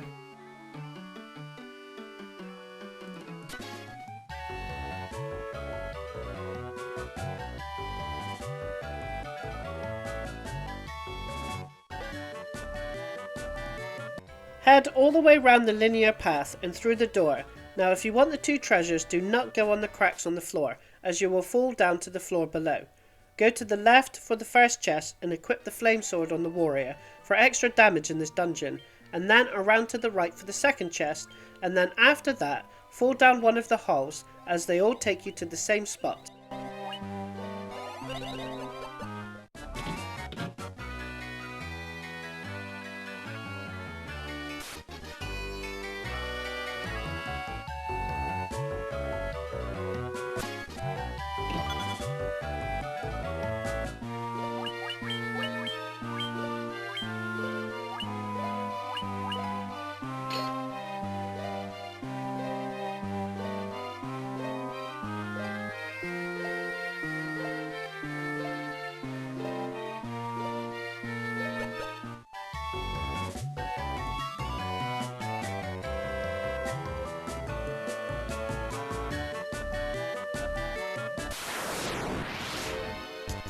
Dark Wizards, which is a guaranteed battle in this spot, have a variety of spells at their disposal, including death spells which instantly KO the party member.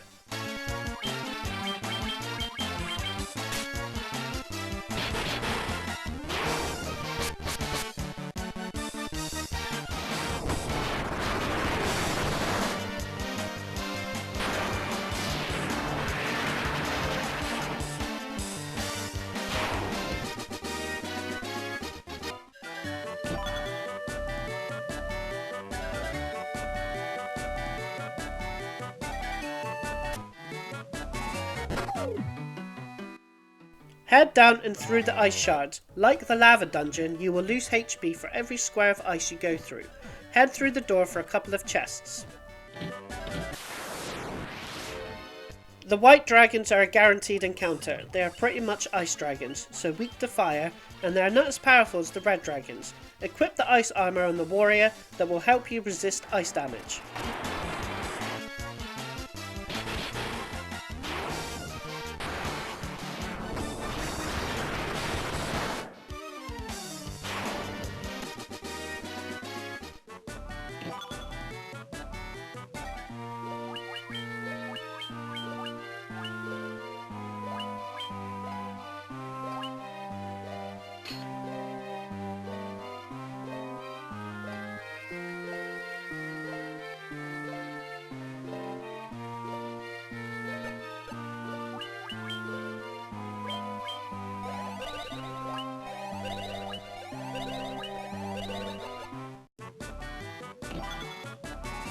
Head back to the start of this floor and then down and right all the way down and left to the next room full of chests with lots of gil.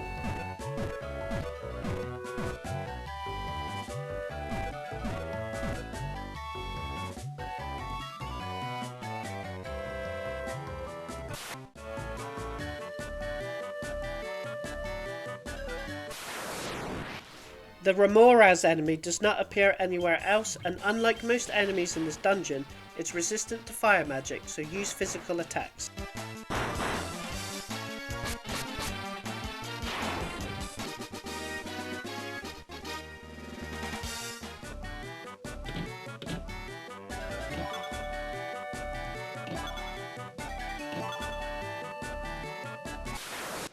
The Winter Wolves are a guaranteed encounter, and they are deadly to a weak party, as they all cast Ice Storm, which damages all your party.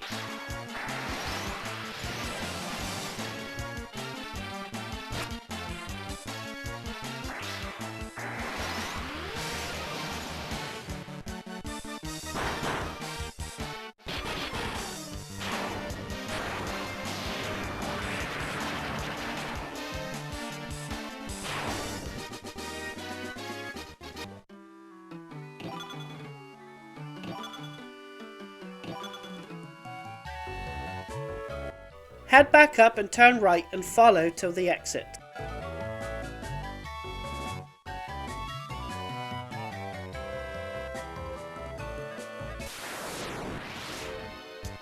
Mind Flayers are more powerful versions of Psycho Demons. Some of their attacks can cause instant death, and the Mind Flare causes paralysis.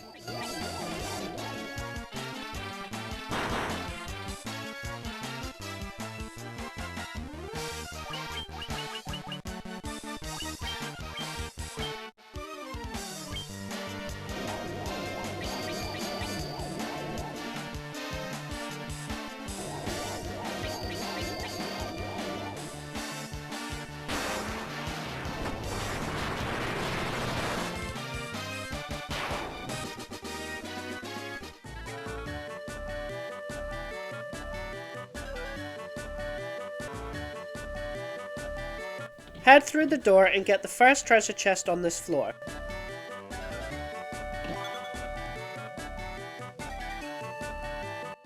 Head out the door on the right and then down and through the door for the next chest. Head back through the door and head up, right and down and through the door on the right. If you want the chests, make sure you don't go over the crack on the ground. Grab the chests, equip the ice shield on the warrior and then go through the crack.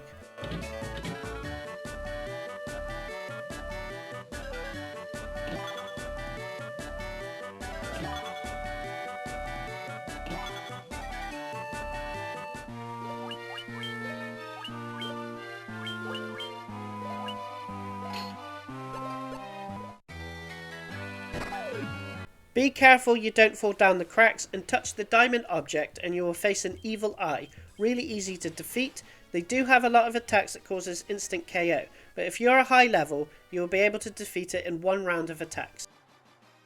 Once you get the Leverstone, which is a key item for story progression, head back down through the cracks and head back to the exit of this floor on the bottom right hand side. The only enemy I did not get is the Ice Gygus, which can appear in a later dungeon, so if you want to get it for the bestiary, make sure you do before you leave the dungeon.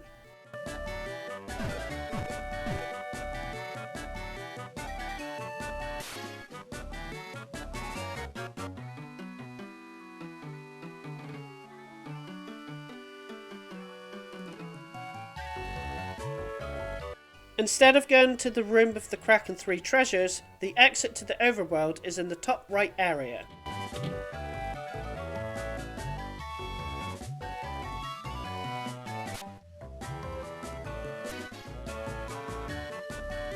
Return to your ship. Hydras are fairly weak enemies, especially at this stage and level.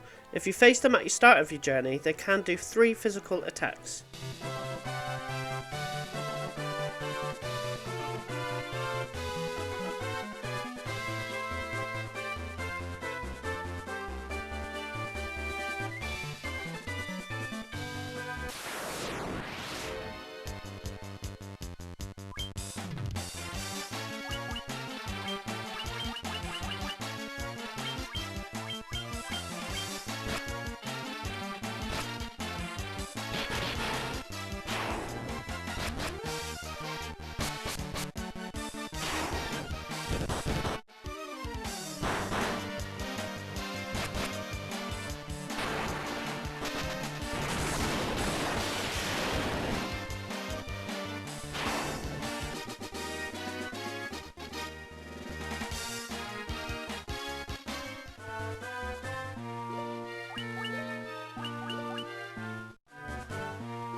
Head back down to the next port, head to Crescent Lake and heal up and stock up on items.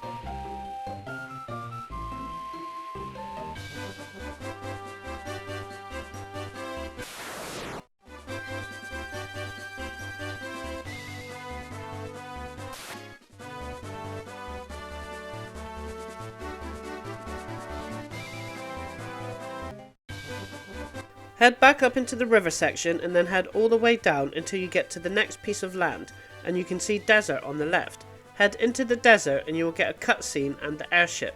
I needed 2 more creatures from the river, which didn't take me long luckily. They are the white croc and red piranha, stronger versions of crocodile and piranhas.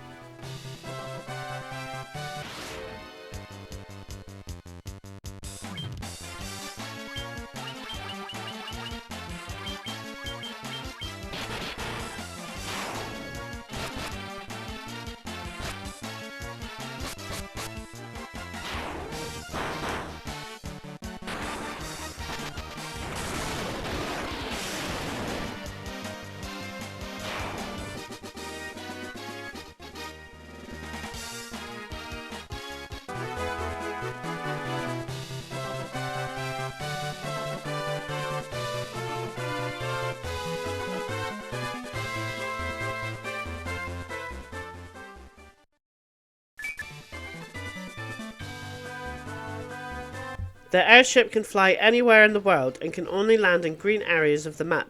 Head down it and you will see a town. Then head left and you will see some desert. Follow the land southwest and you will see a large castle, which is your next objective. Head to the top left to land and then you have to walk all the way right and head around, cross the shallow water to get to the castle.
Were-tigers can poison and they regenerate HP, but they are not strong enemies.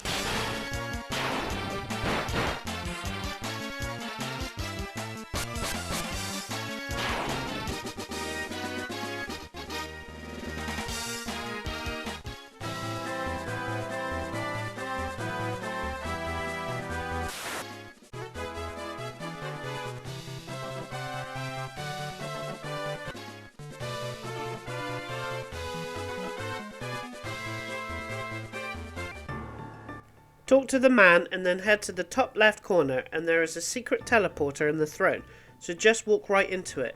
This dungeon is full of teleporters and sometimes you have a choice of teleporters.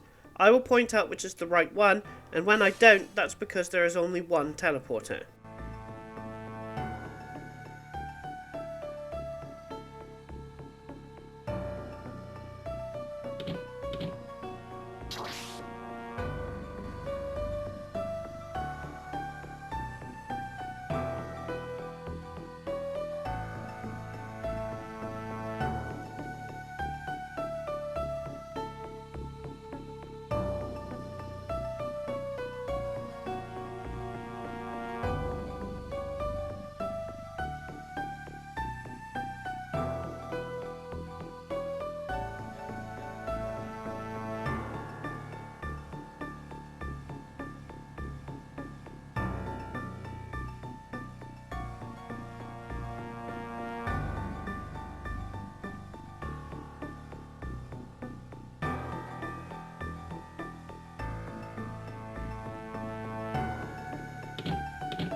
The undead minotaurs are weak to fire and dire, but they have low defense, so physical attacks work fine.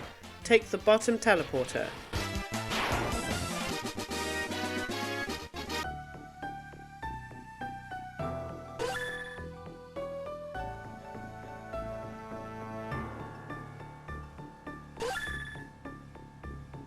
Take the bottom teleporter.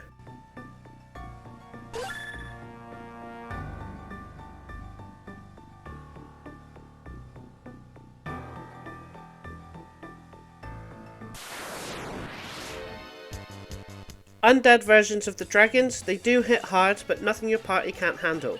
And in the handheld versions of the game, they sometimes drop a mega elixir, the best item in the game.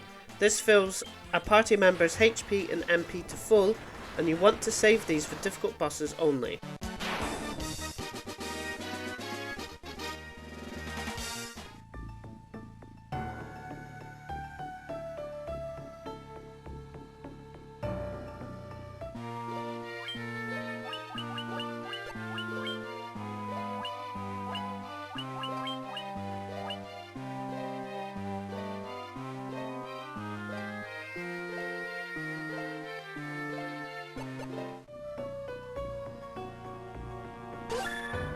Take the teleporter to the right.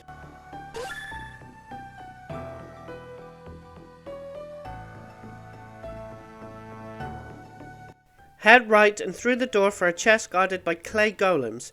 They have high magical defense, physical attacks are best, and they can apply haste to themselves, making them hit harder.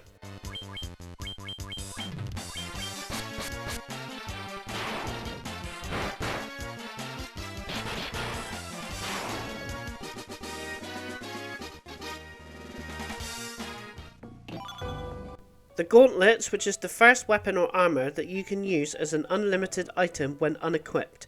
You can use it in battle and it will cast Thunderer, and it's very handy for your black mage to continually cast Thunderer if you are not planning a specific spell, and it doesn't cost MP or break the weapon.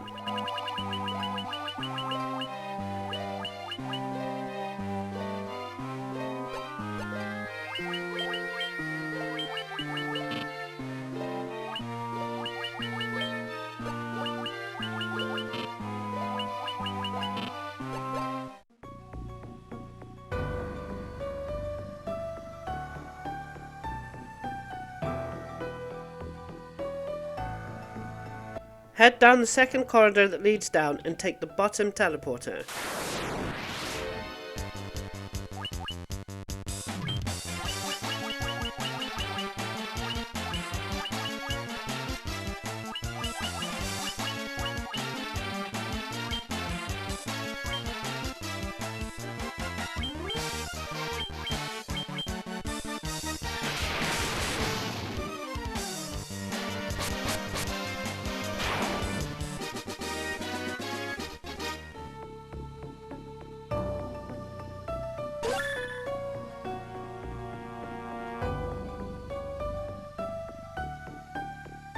Head up and get the treasure on the right.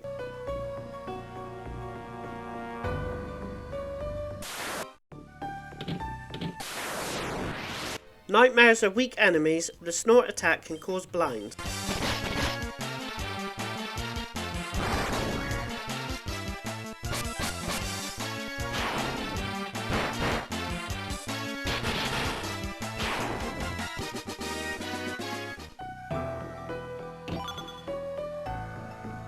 The healing staff is a weapon that when unequipped can heal all the party for a small amount. Very handy weapon, do not sell, and manually put it on the top of the items in the menu, so you can access it quickly in every single battle.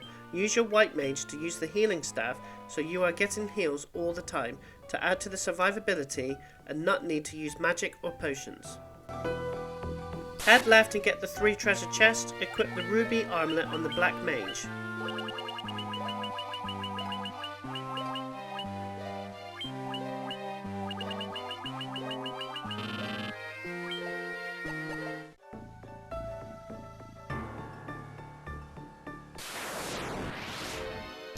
Another weak enemy, the King Mummy, is always in packs of other enemies.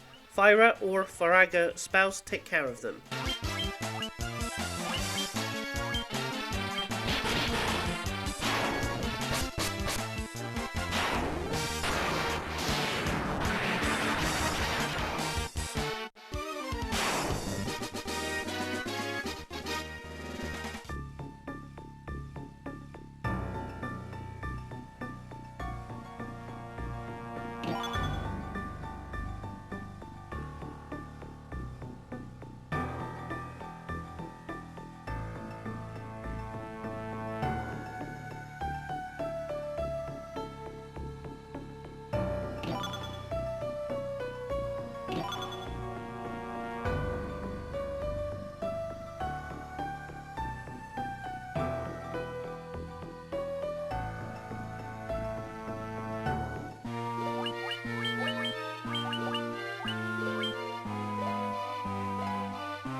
Head down for the last batch of chests.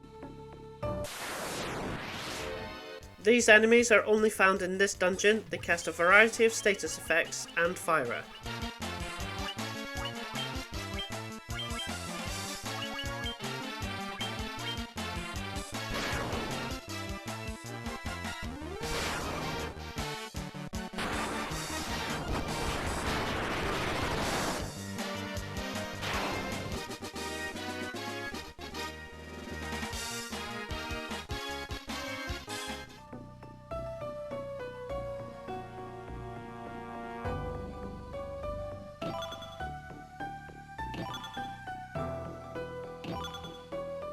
Head right for the key item Rat's Tail and head into the throne for a teleport back to the ground floor of the dungeon and exit to the overworld.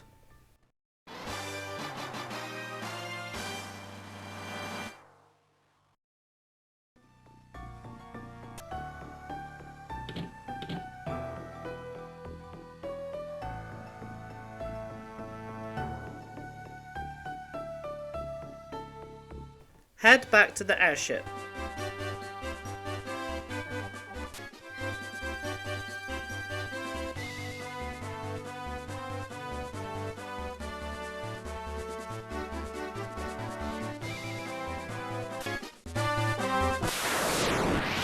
Basilisks can petrify party members.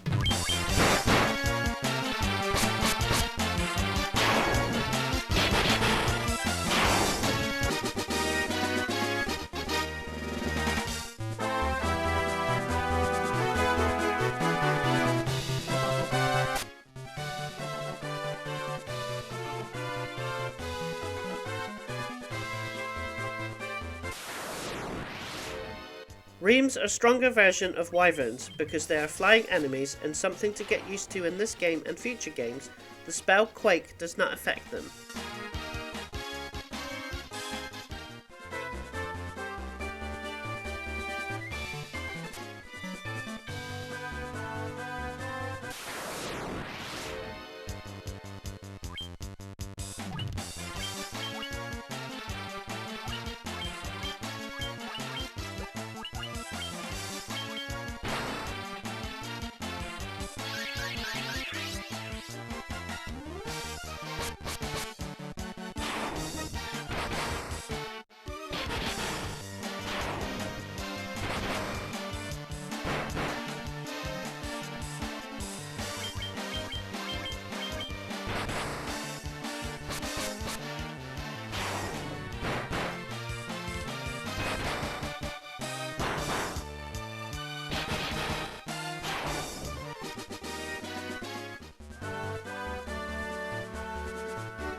Head down to the Citadel of Trials and then head left and down and you'll see some small islands with entrances to the dragon caves. Land on the first island and enter this section.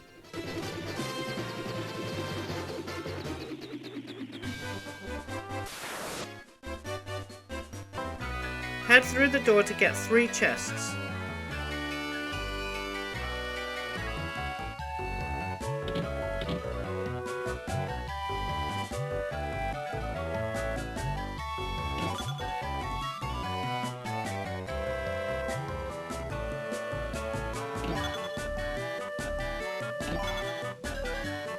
Exit through the door and head left into the next section with more chests. The X potion is another very good potion to keep just for bosses. They fill a party member's HP to maximum.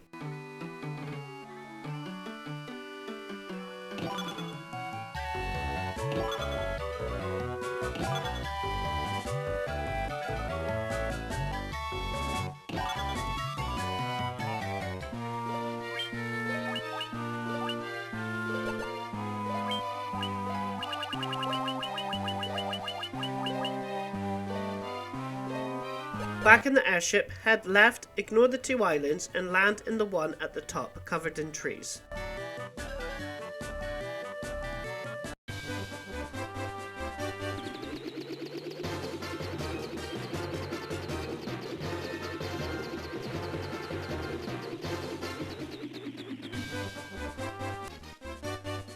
Head through the linear path until you meet Behemoth.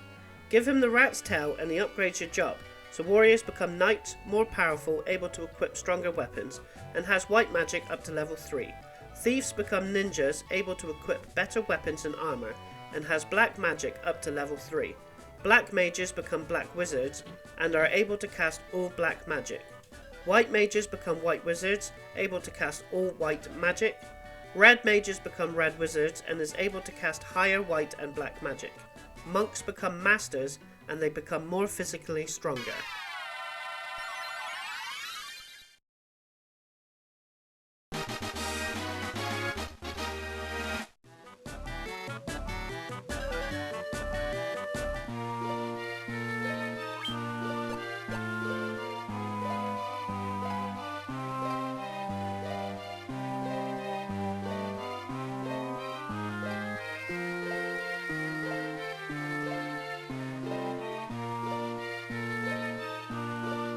Head back to the airship and head to the island directly to the left.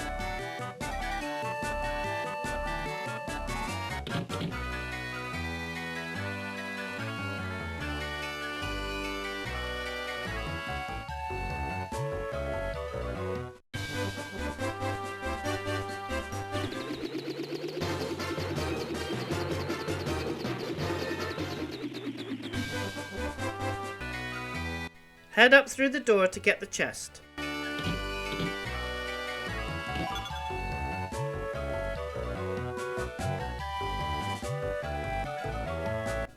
Then head all the way down for the final 2 treasure chests of the Dragon's Cave. The dry ether is an item that refills a party member's MP to full, and you want to save that for boss battles or when you run out of MP and you are still in a dungeon.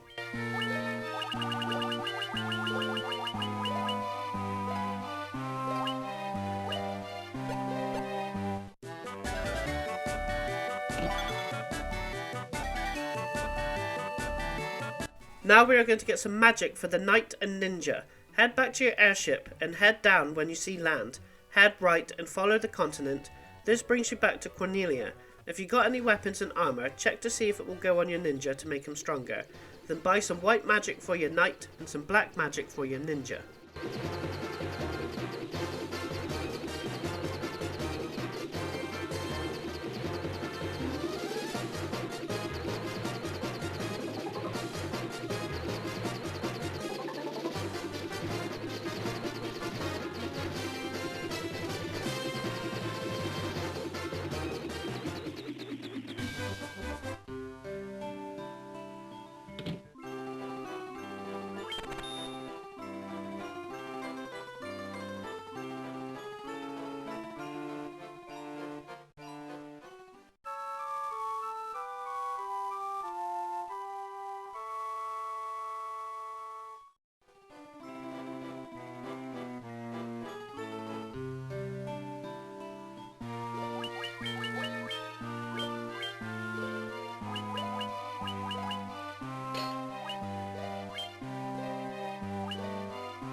Back on the airship, head up, if you remember the next town was Provoker, across the bridge that got built, and head to the right. Buy some level 2 magic.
Back on the airship, head down and you will see the shallow water streams, and head left. You should see the volcano. Head down and left and go into the town of Elfheim and buy level 3 magic spells.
Head back into the airship, head left and up to reach Western Keep.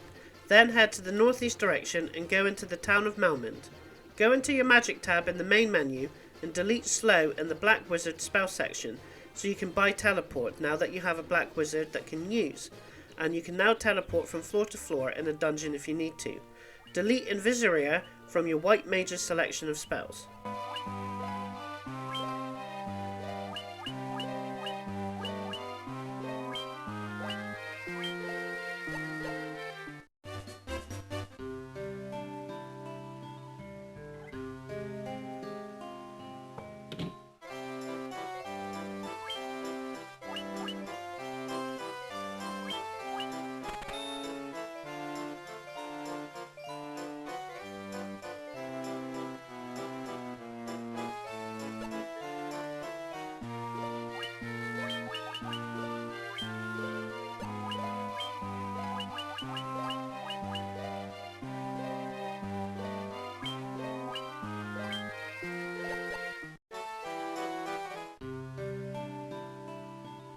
Back on the airship, head all the way right past Cornelia and back to the shallow river stream section, and then go down to the town of Crescent Lake and buy the white mage spell Exit, so you can now completely exit out of a dungeon if you need to.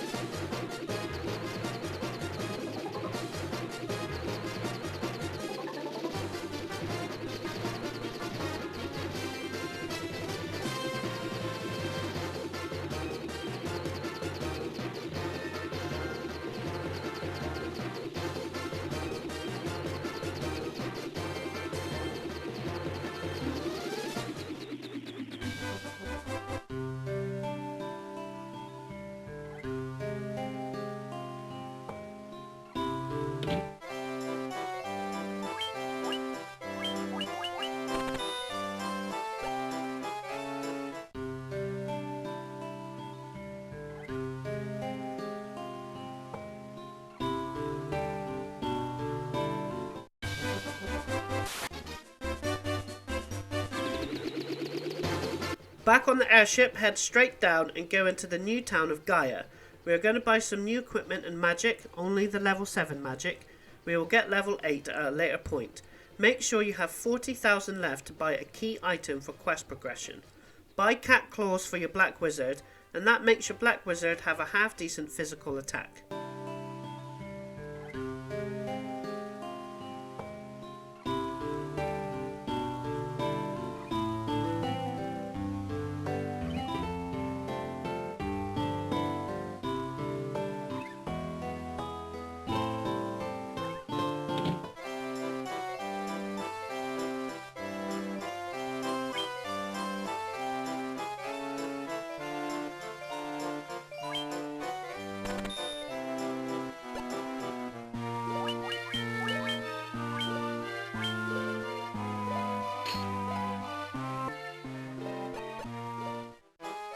Buy a ruby amulet for your white wizard and a protect ring for everyone. This protects everyone from the attacks death and kill. It does not protect you from earthquake and break attacks that causes instant kills, and you want to keep these and never sell them.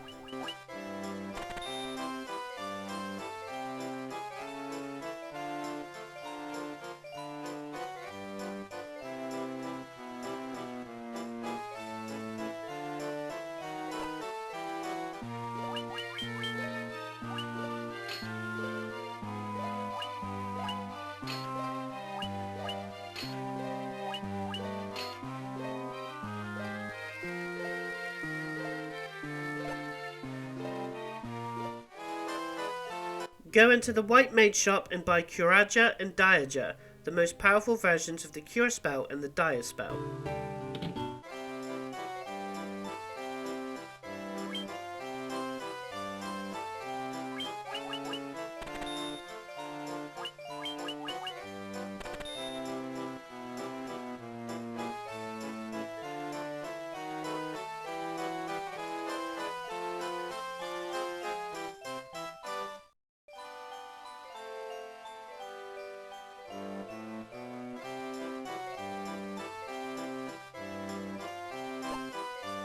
Go into the Black Mage shop and buy Blizzaga, the strongest ice spell, and Break, which can cause the Petrify status in an enemy.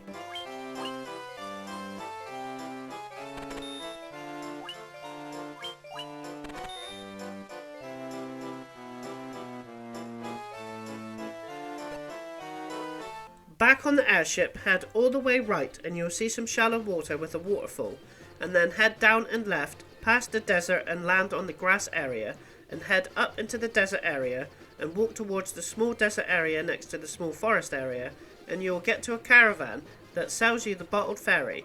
After you buy it, you can buy tonics that raises your stats only temporarily. I've never really had to use them.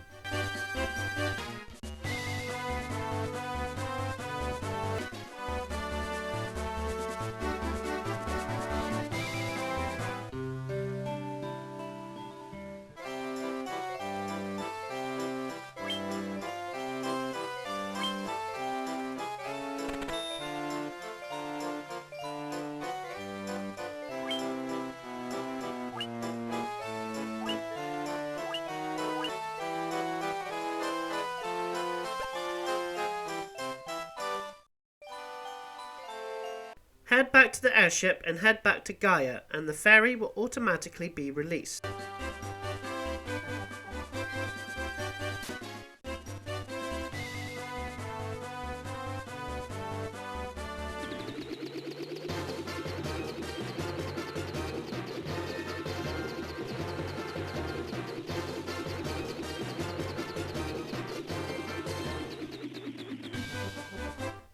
Head all the way left and then up past the item shop. Then, when you get to the church, head right and then head up to speak to the fairy, and you get a key item for quest progression.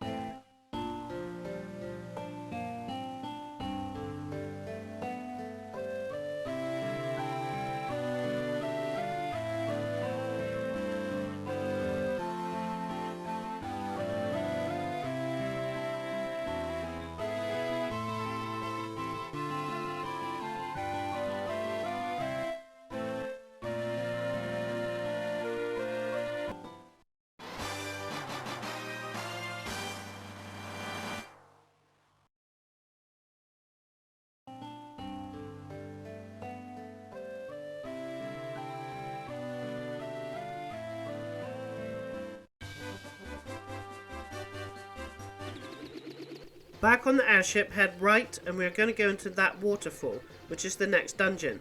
So head down and land when you can, and then head up into the shallow water and into the waterfall.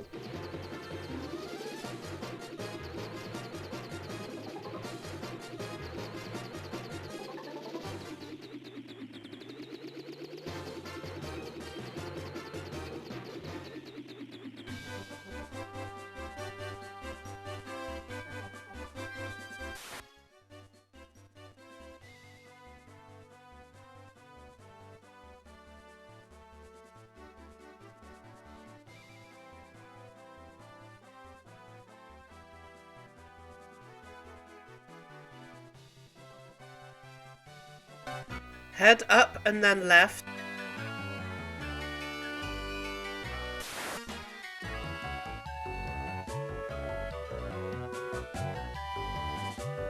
Head to the top left path and then down and around to get a bunch of chests.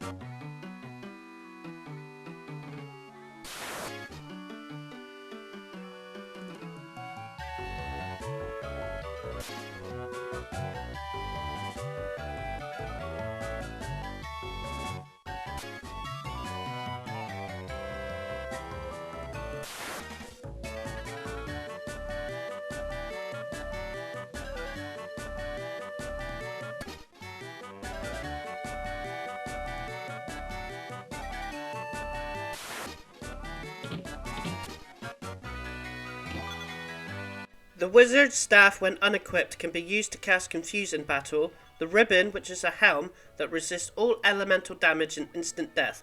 I put it on the white mage for her to be a priority to be alive because of healing spells. You can put it on anyone you see fit. And equip the defender on the warrior. If unequipped and used in battle, it casts blink to enemies. Then talk to the robot to get the key item Warp Cube. This allows you access to the Flying Fortress dungeon.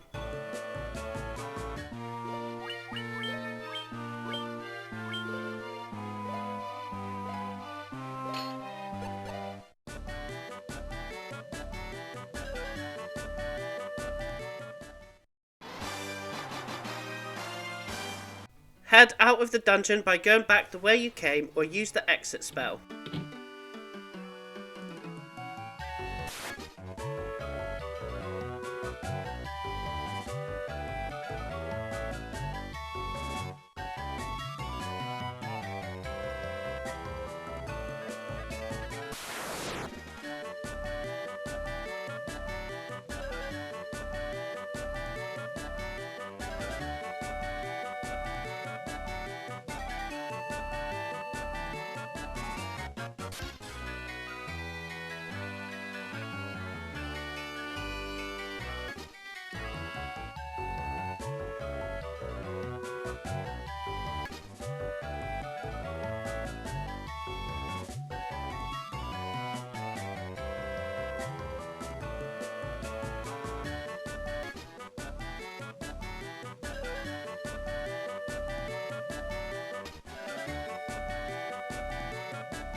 Head down the stream and onto the land on the right hand side and go up into the town of Onrak.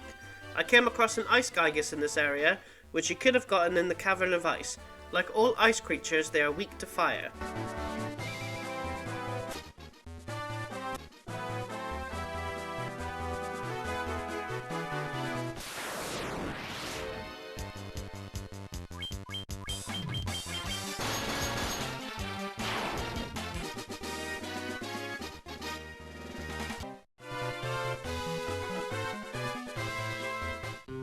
Head into the magic shops to buy the final level 7 spells. In the white mage shop, buy Hilaga, which is the most powerful heal spell. The other spell, Null Death, protects you from death spells. It does protect you from most status attacks as well. but with having protect rings you don't really need this spell.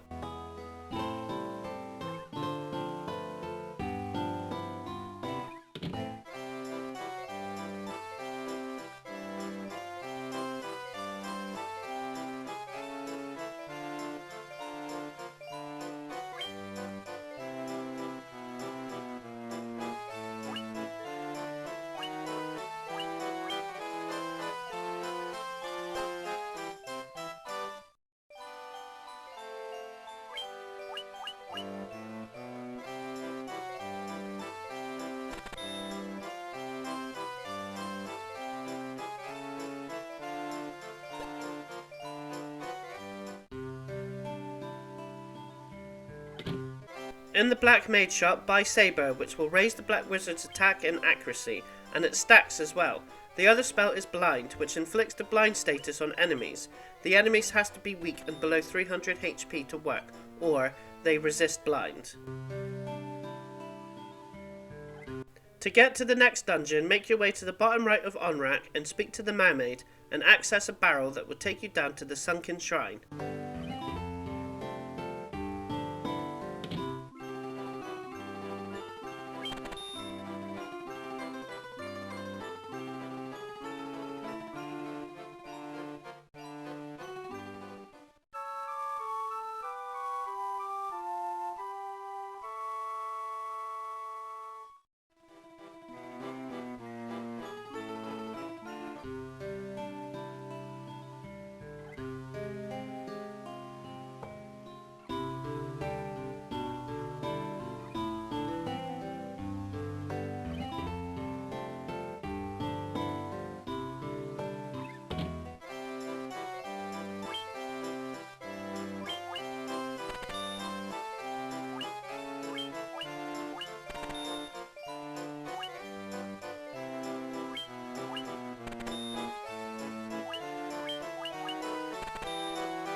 Head up and take the second right and through the door for a chest.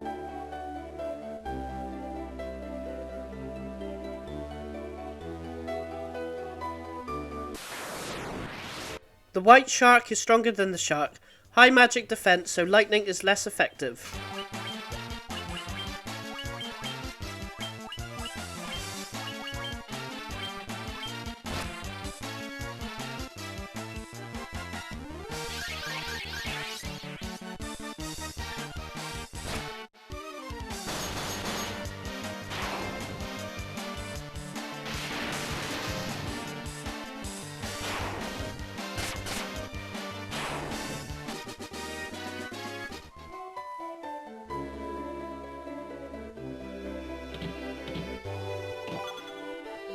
Then head all the way left and then up for another treasure chest. All C versions of existing enemies are weak to lightning, and use the gauntlet so you don't use MP. Plus, all the C versions do not appear anywhere else.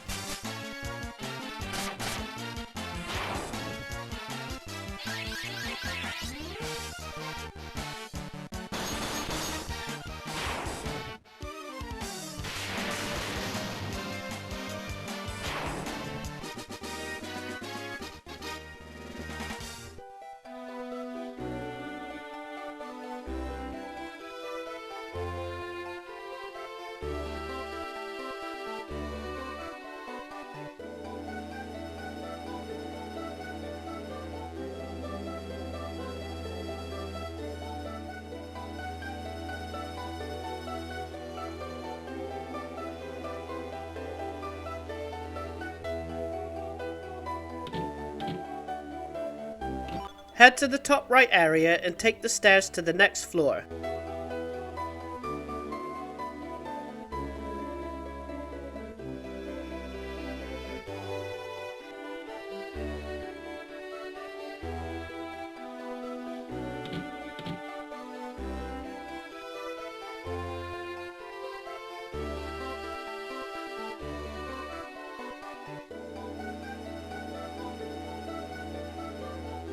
Head down, left, and up.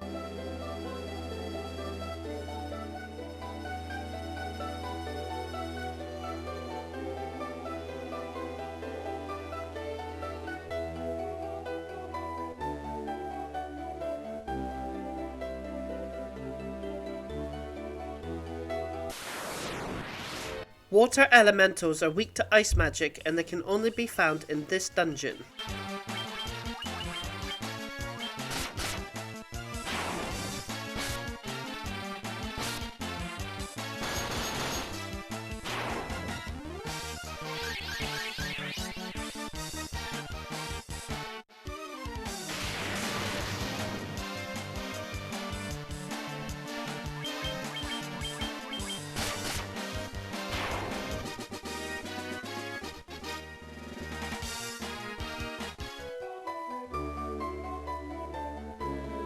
Head left and up the diagonal corridor and through the door for some diamond armor. Equip it on your knight.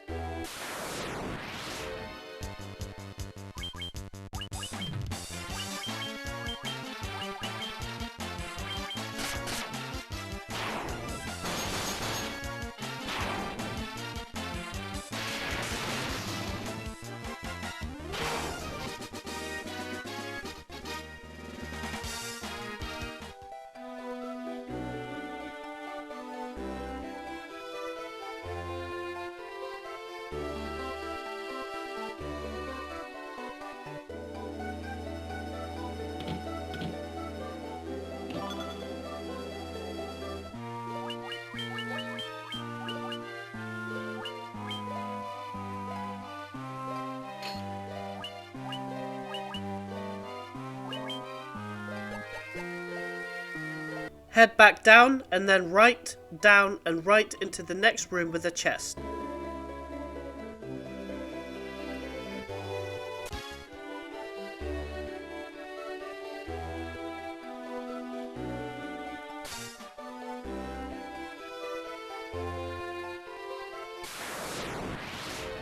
The Prince version of the Sagan is pretty weak and a thunderous spell will always finish large packs like this. The Prince can only be found in this dungeon.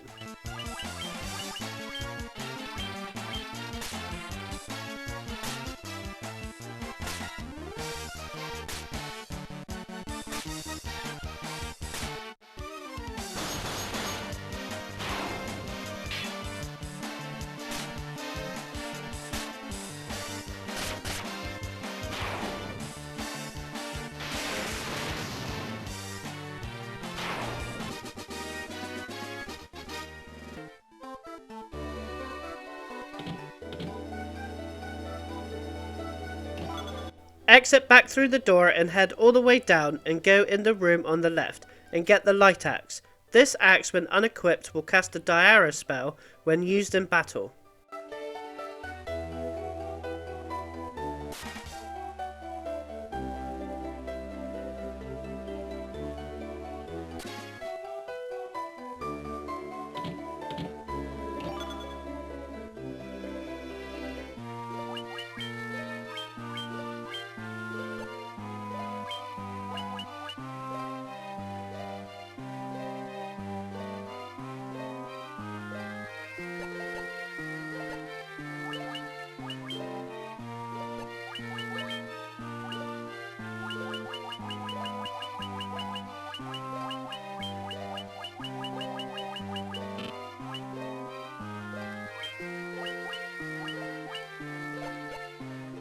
Exit the room, head right and up into the next room for the Mage's Staff, which when unequipped can cast Fire when used in battle.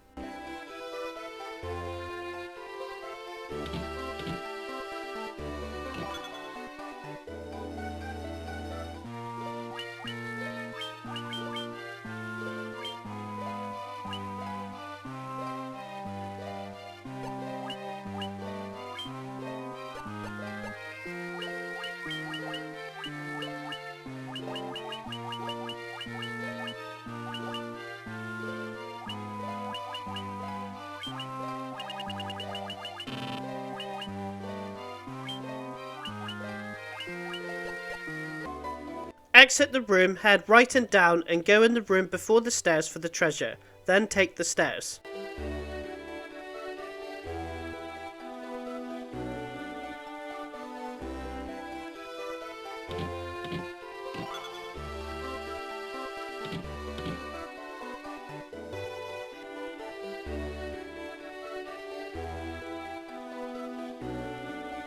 There is no enemies on this floor, lots of chests and a key item. Head up to get the first 3 treasure chests. Equip the diamond armlet on your weakest party member.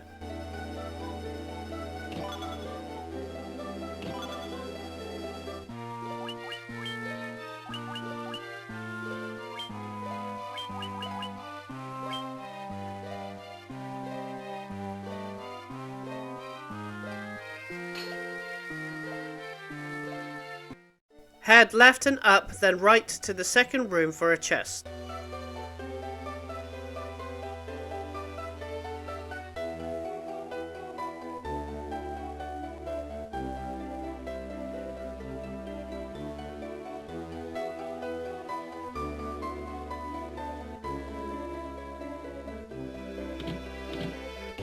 Head right, down and right to the next room with a chest.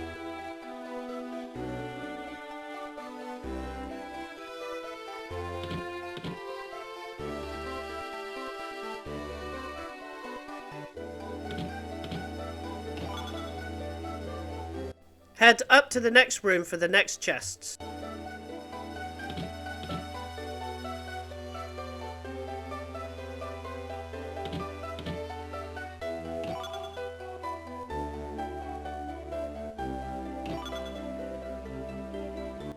Head down and right to the next room for a chest.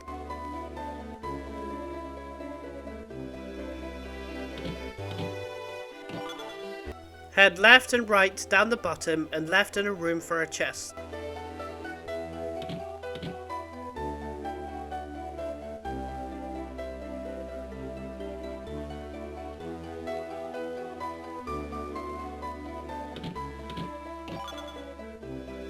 Head around to the room that's directly to the right for a diamond shield. Equip it on your knight.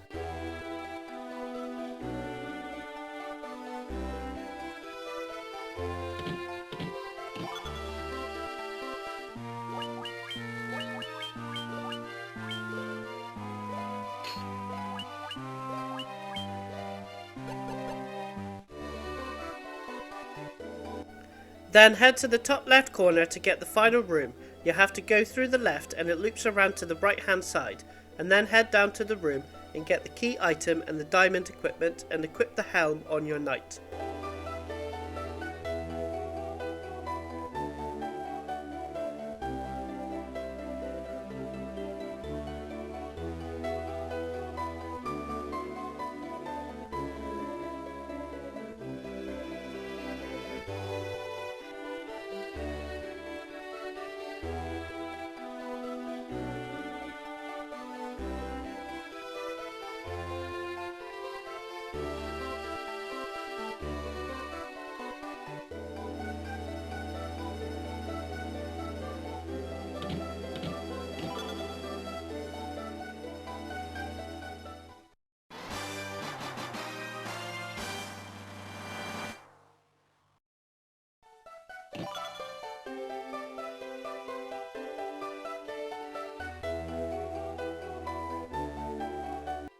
Now you can teleport to the starting floor using the teleport spell, or return to the starting floor.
The ghost is the strongest physical attacker in this dungeon. Dire and fire spells are effective.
Deep Eyes are a rare enemy in this dungeon, but can turn up in a later dungeon.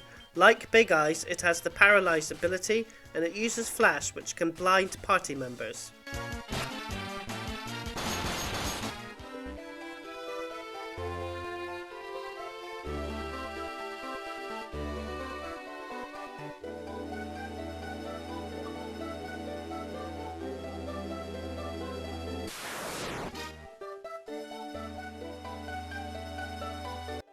Head down to the bottom right corner for the stairs to the next floor. Head into the large room, collect the 2 treasure chests, then exit out the other side and up the stairs to the next floor.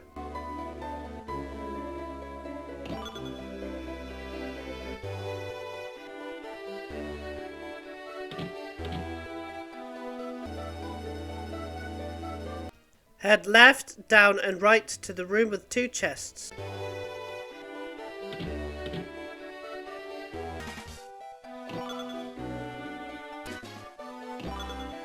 Exit the room and head all the way left for the next room with 3 chests. The Giant's Glove, when unequipped, casts the spell Saber in battle.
Exit the room and head up and left into a room with a chest.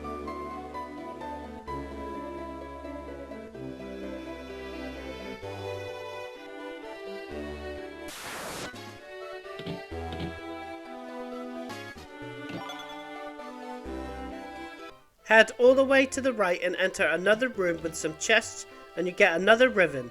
Equip it on your knight.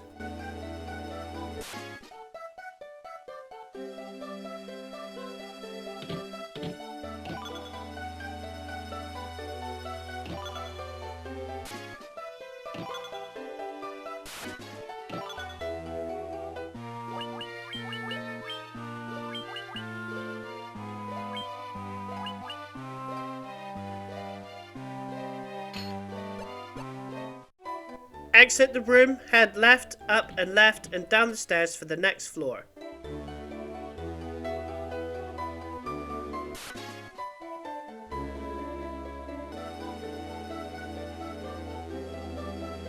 Head left, up and left and follow the path and go in the large room.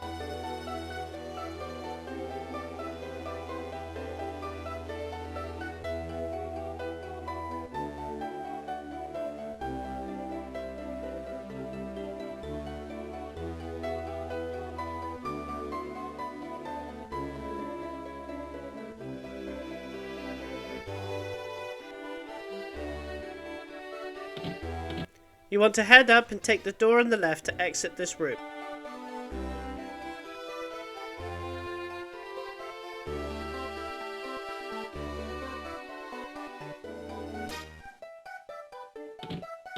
Then it's the only way up, and the boss is through the next room, so heal up before you enter.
Kraken hits hard and take lots of HP off a party member.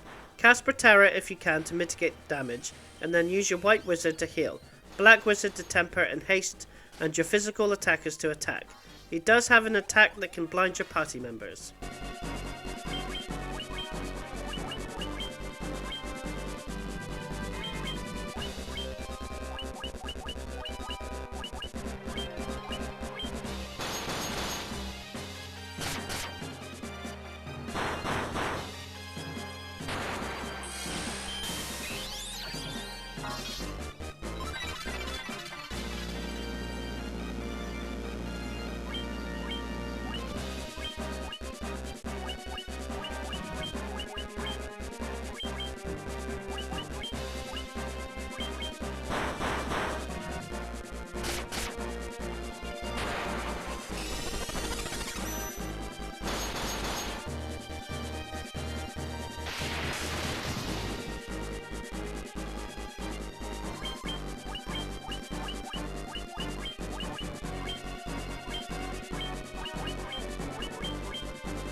Head through the teleporter to exit the dungeon, then return to the airship.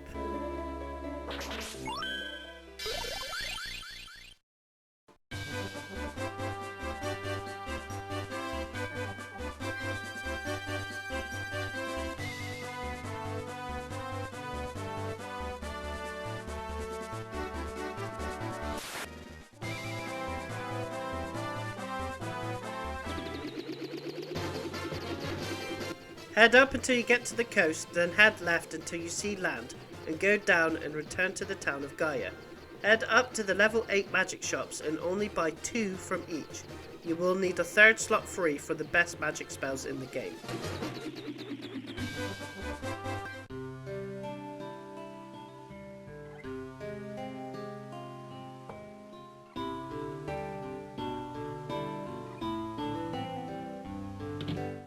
From the White Magic Shop, buy Holy, the 2nd most powerful offensive spell in the game. Null All, which resists all the elements, plus death, poison, and time. You have to target 1 party member at a time. Leave Dispel. This spell has a low chance of eliminating any elemental resistances an enemy has.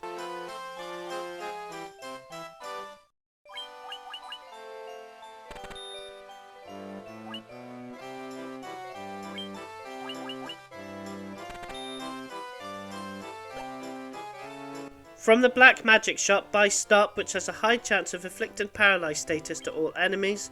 Warp has a medium chance of causing instant death, and the next spell, Kill, is another instant death spell.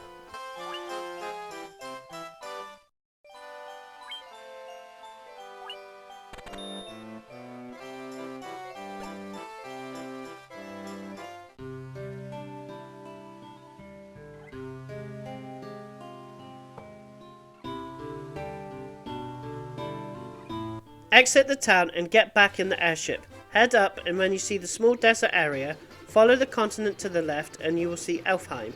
From there, head left and up and you will see Western Keep, and then head northwest to get to the town of Melmont.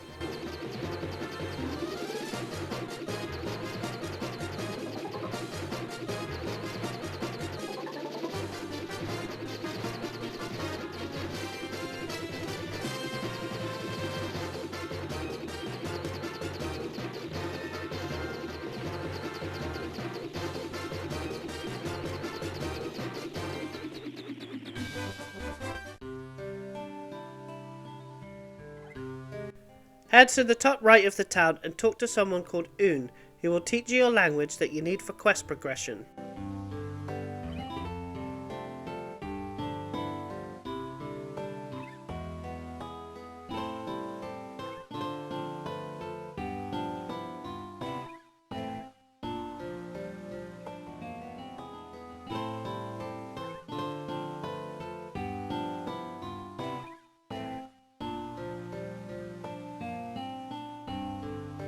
Exit the town and back on the airship. Head up until you reach one of the entrances of the Dragon Caves and head right, past the large desert and head down. You'll see a new town to visit. You have to land above it and walk down.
These enemies have high magic defense but low defense, so physical attacks work best.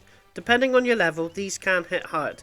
They are rare enemies, but they turn up here and the Great Desert if you need one for the bestiary.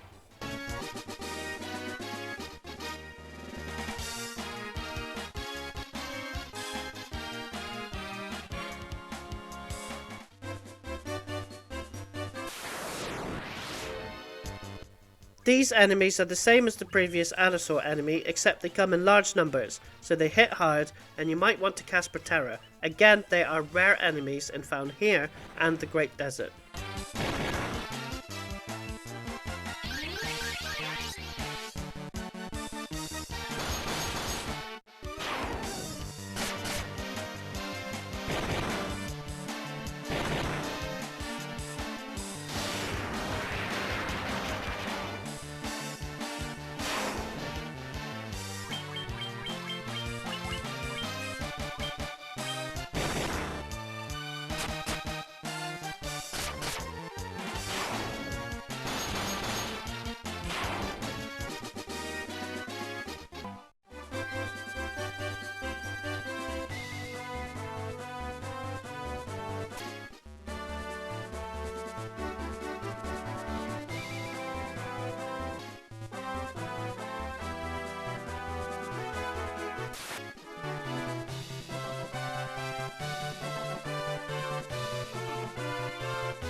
Head all the way up and right to get to the magic shops.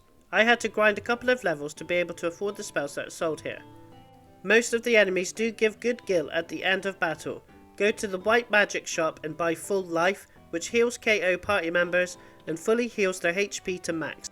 And the black mage shop to buy flare, the most powerful offensive spell in the game, casts non-elemental damage to all enemies.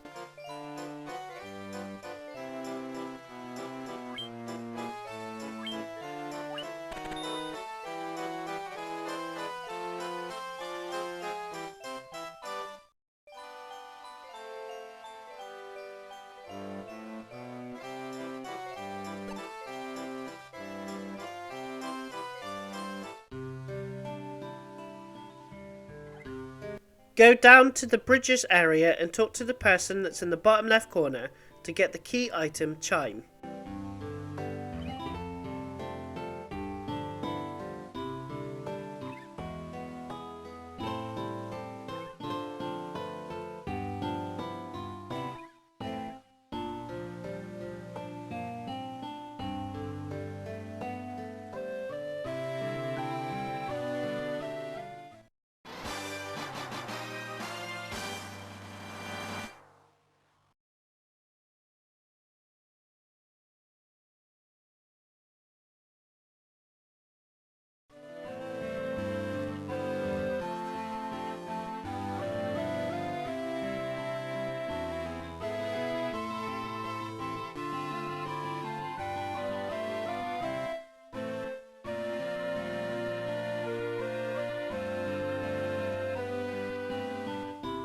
Exit the town and return to the airship.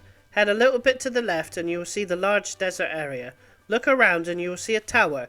That's your next dungeon. Head down to land and then walk up to the tower.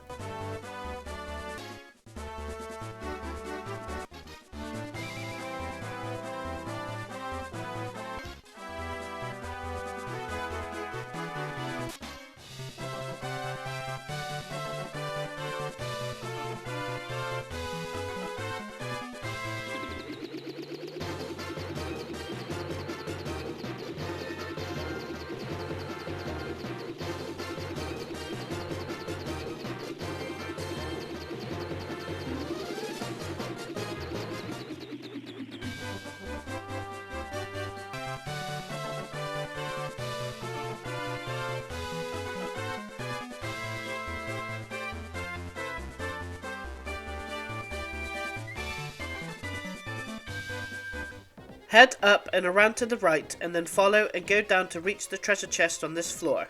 A lot of enemies in these two dungeons. It's best to defeat using physical attacks and conserve your Black Wizard's magic for when you do need it for a few enemies and the boss.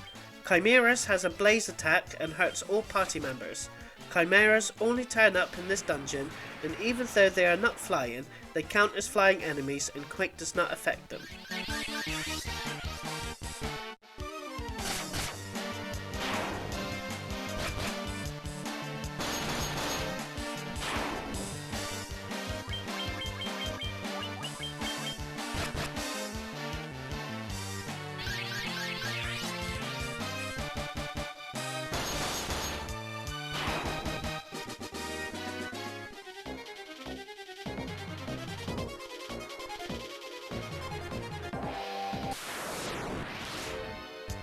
Black Knights have a high magic defense. They only appear in this dungeon.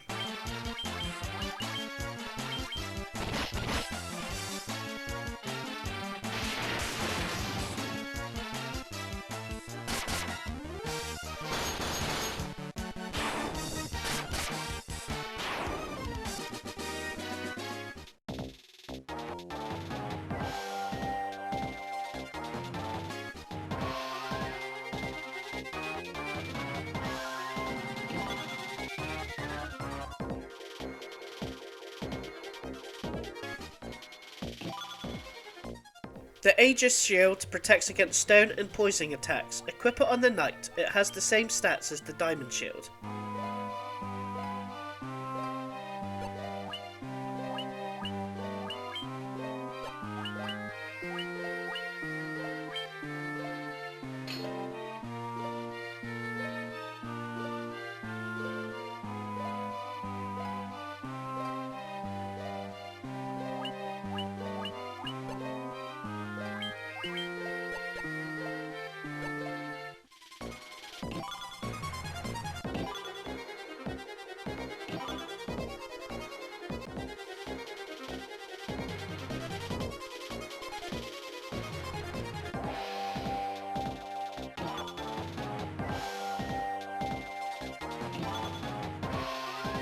The healing helm, when unequipped, casts heal when used in battle.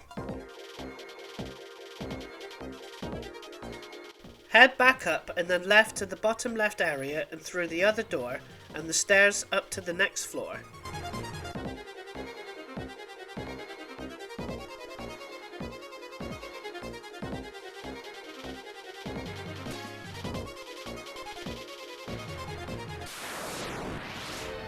Guardians are very weak enemies with weak attacks.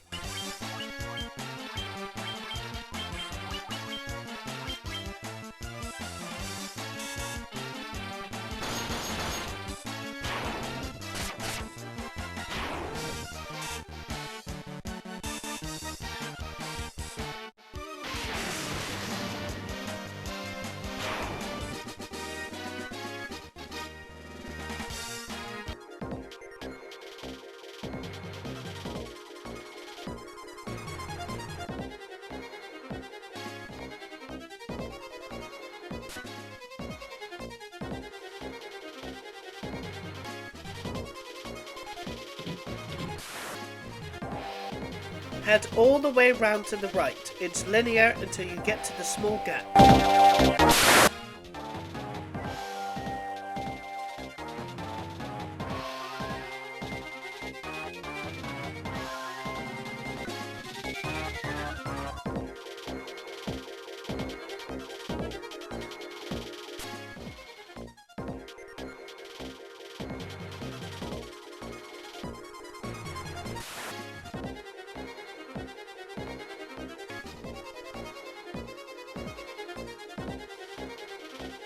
Head up and right and there will be a room. Follow the room down and go through the door for all the chests in this floor.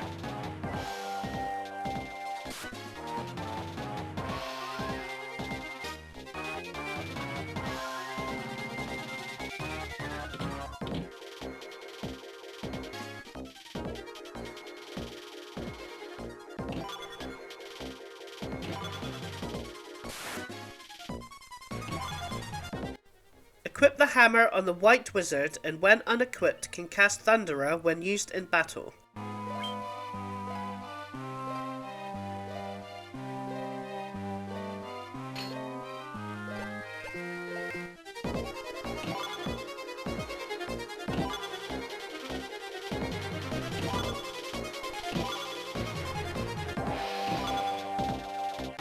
Equip this Sunblade on the ninja. This weapon does extra damage against undead enemies.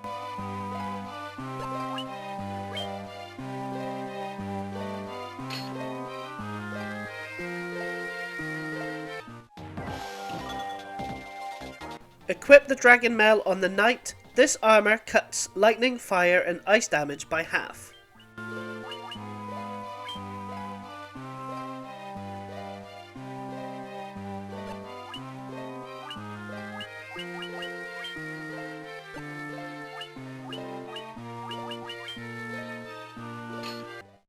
Head back down and leave by the right entrance door. Keep to the outside of the room and stick to the left hand side and go up the stairs to the next floor.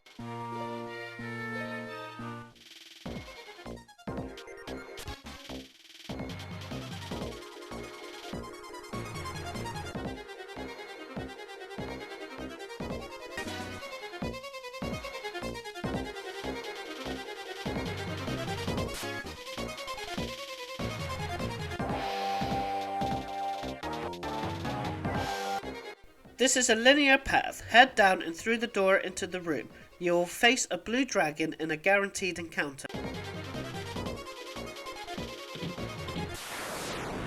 Blue dragons are resistant to lightning attacks and they hit hard.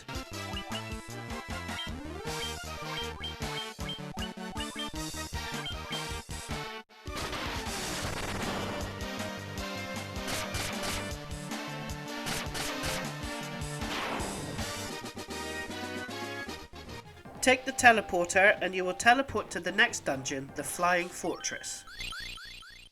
Head all the way down to the room with a chest.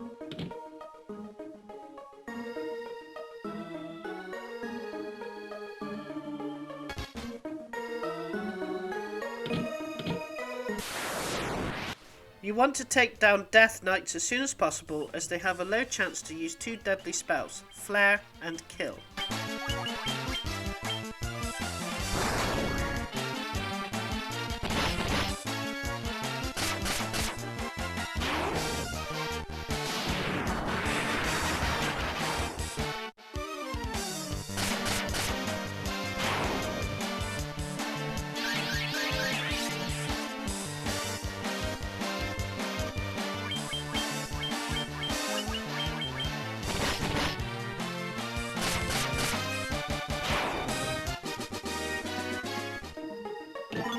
The Razor, when unequipped, casts the spell Scourge when used in battle.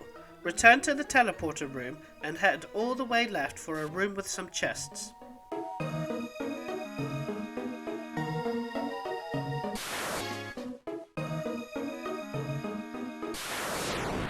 Spirit Nagers use poisoning attacks, and with air elementals, they are both very weak enemies and they only appear in the Flying Fortress.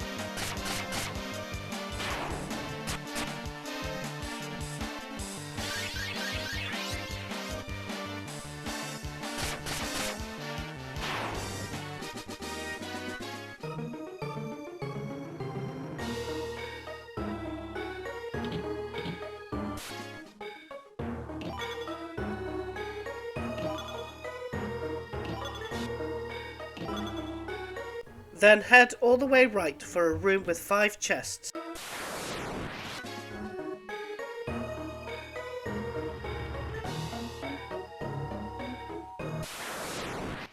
Manticores has an attack that can poison your entire party.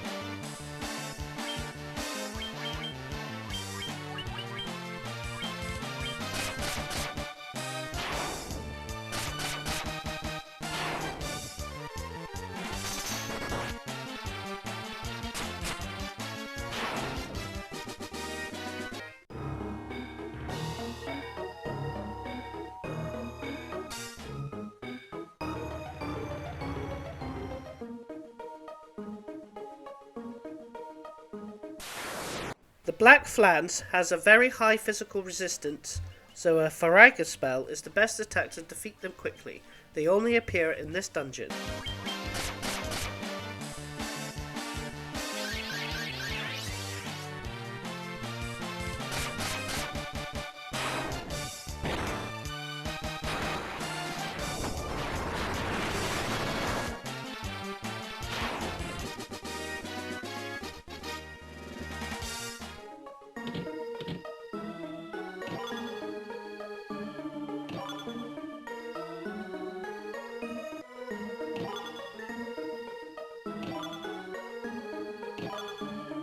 Return to the beginning teleport room and head up to teleport to the next floor.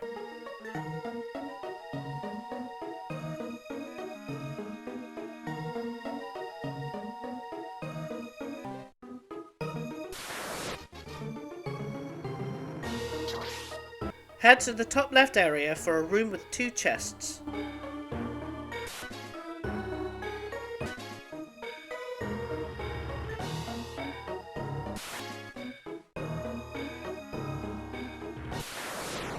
Earth Medusas can cause the petrify status, so you might want to use spells to get rid of them quickly.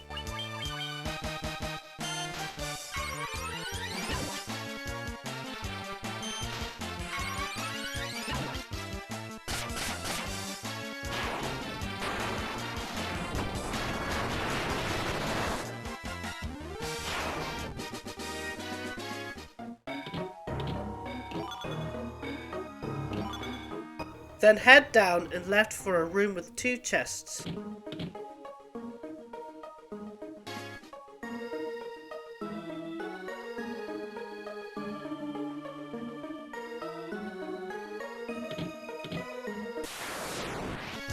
Stone golems can use the slow status, which reduces your attack power. They are resistant to elemental attacks.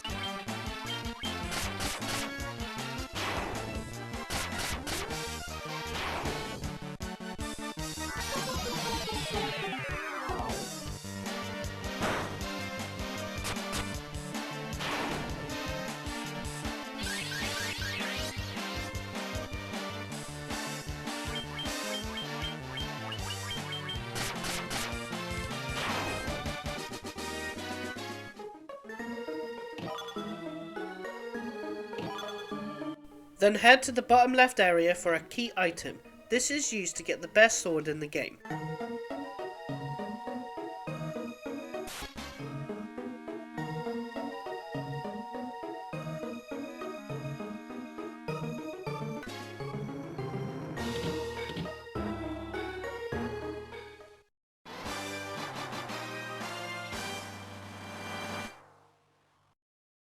Head to the bottom right area for 2 more chests.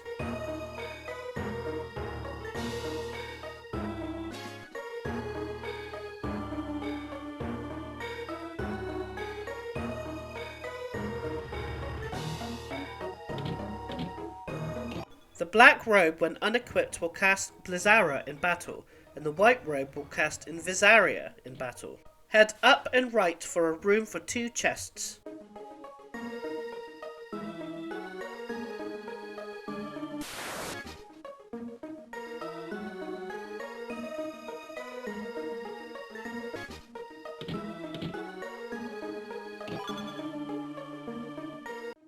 You will get your 3rd ribbon here, so I equipped it on the Black Wizard.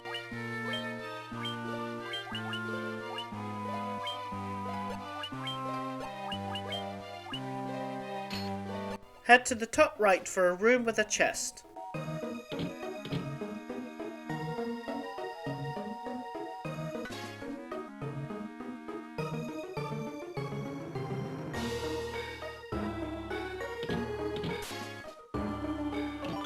Head to the beginning teleporter room and then go straight down for the teleporter to the next floor.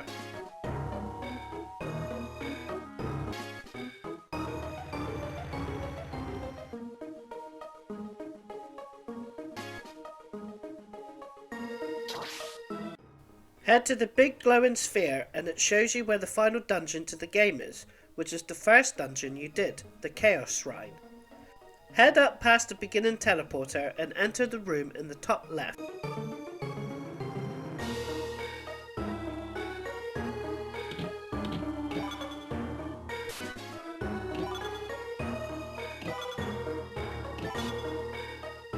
Go back to the beginning teleporter and head to the room on the right with 6 more chests.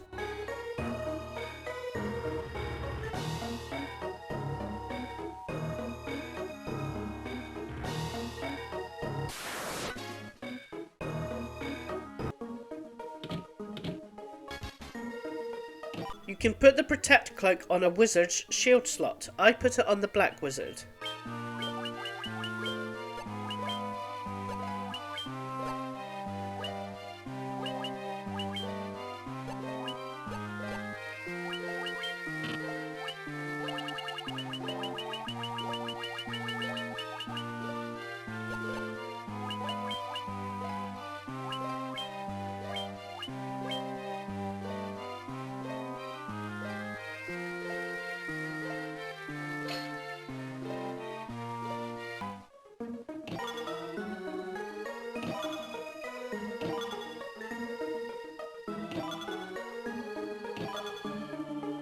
Return to the beginning teleporter and head left to a room with 4 more chests.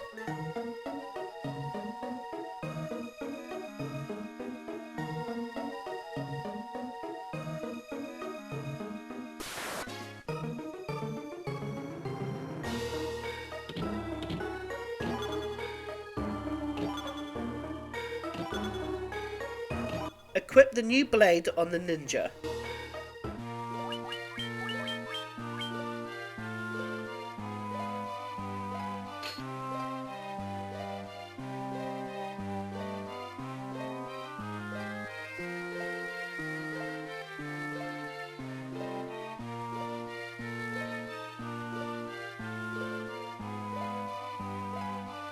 The teleporter to the next floor is just below.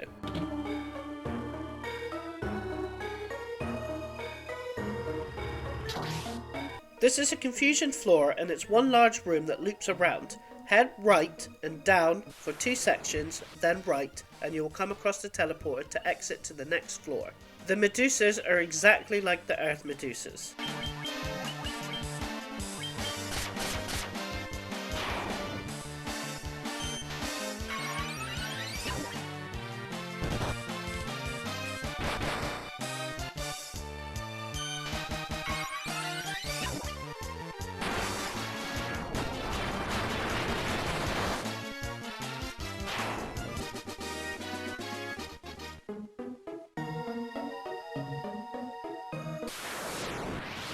Soldiers are stronger versions of the Guardians. They are weak against lightning.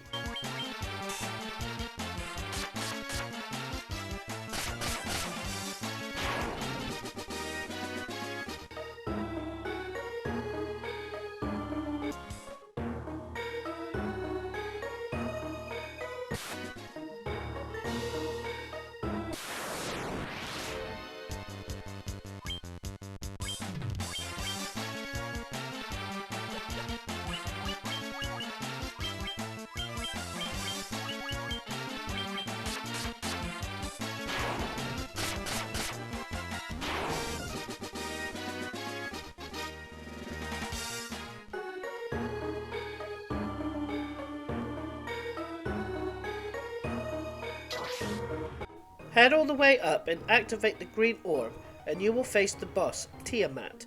Temper and haste your physical attackers. Use the white mage to cast Null Ol and heal when needed.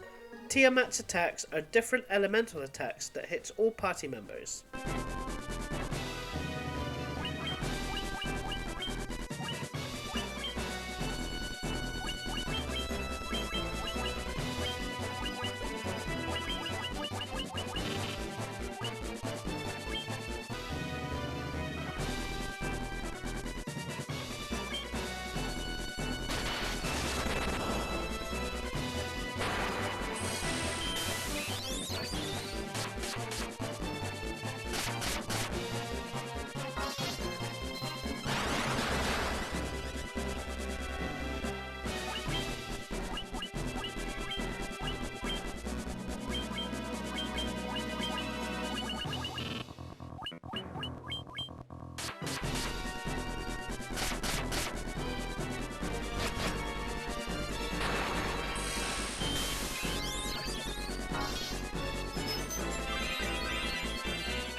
The next part is completely optional, and I would recommend getting the Excalibur weapon, and you can skip to the next chapter.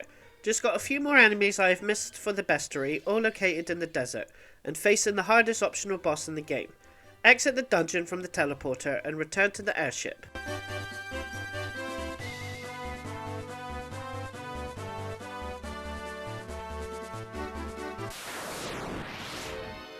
Sandworms are rare enemies found in the desert. They are weak enemies and can inflict poison and cast Quake.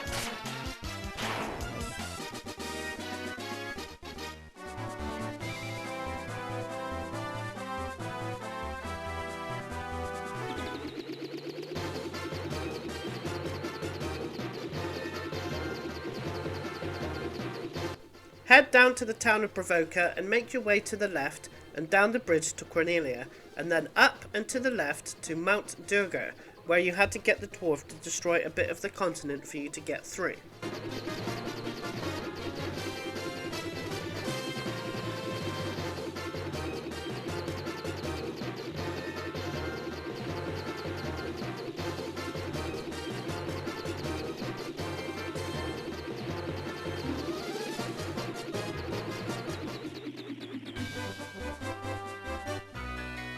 Head to the top and give the dwarven blacksmith the key item, and he will make Excalibur, the best sword in the game, and it does extra damage to all creature types, so you get even more attack power on top of the attack stats, and equip it on your knight.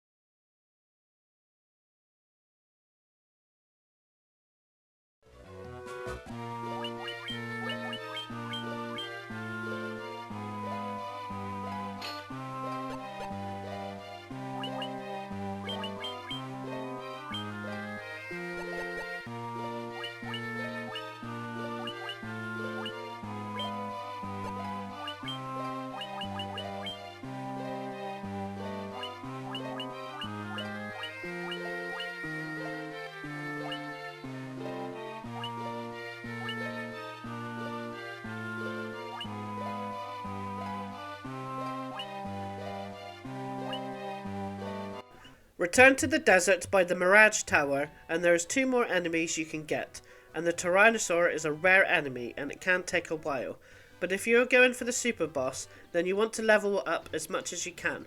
I was level 59 when I defeated Death Machine, and because it's so rare, you will level up a fair few times before you finally get to face it.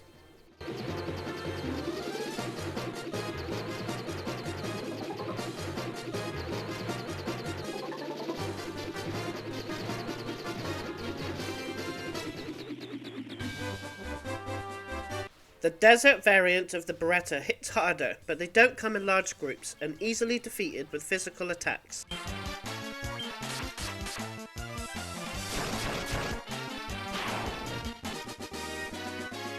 More powerful version of the Allosaurus, easy to defeat, especially at high level 50 plus. With Excalibur, it's pretty much one round and it's over, and they give good XP. Now go back in Mirage Tower and go to the last floor of the Flying Fortress where you face Tiamat, and walk around and keep battling until you get Death Machine. I would recommend if you're playing on the handheld versions is to save after every 2 battles. It will take a while to face Death Machine. Another enemy that you're more likely to bump into is the Dark Fighter. They do appear in the final dungeon, they are very weak enemies, and when they appear in groups of other enemies, make them a priority as they buff and heal enemies. Now it took me about 45 minutes for Death Machine to appear, and it could take several hours, or if you're unlucky and it just appears when you first go in the dungeon and take you by surprise. Another piece of luck that you will need, as if you get ambushed, it will do its special move, which takes 300 HP from each party member, and it's brutal. What you have to do is for several turns is do nothing but buff your party up just to survive. Use the Black Wizard to temper and haste your physical attackers. Use the White Robe to cast Invisiria, and you want to do this twice. Use the Giant Gloves to cast Saber. Start with the Knight first, as my ninja is using Invisiria. Use the White Wizard to cast Proterra, and you want to do this twice as well.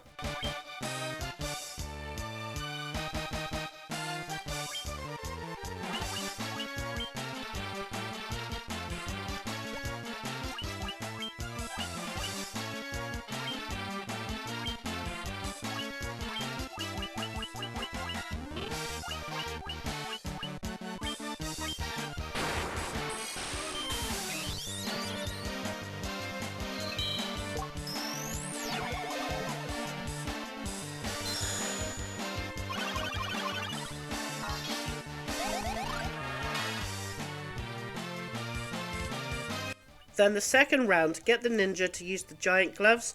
Now the Black Wizard got hit hard, even with protection, but I used a high potion so I can keep the White Wizard free to use Defender to cast Blink on herself. Once all buffs are applied, attack with your physical attackers. Keep using Temper and Haste, and use the White Mage to cast Hilaga every round, especially when the Death Machine uses his Atomized move, or cast full life if you got any KO members. And don't be afraid to use the ninja to use powerful potions if needed, as the knight will do the most damage anyway.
It will be hard to judge what percentage of the bestiary you are on, as different versions of the game, beginning with Origins, which the bestiary first appeared, has different added dungeons. On the Game Boy Advance you should be at 60%, but look at what's been filled, as the number order will be the same, as the added enemies will come after the final boss.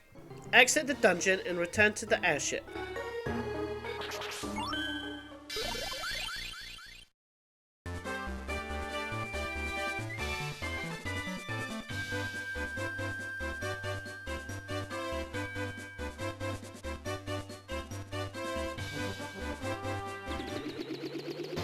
Head all the way down and go into Crescent Lake, and you don't need your gill anymore, so buy all the items and go back to the airship.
Head up and you will see Provoker, and then left and down to Cornelia, and the northwest to return to the Chaos Shrine.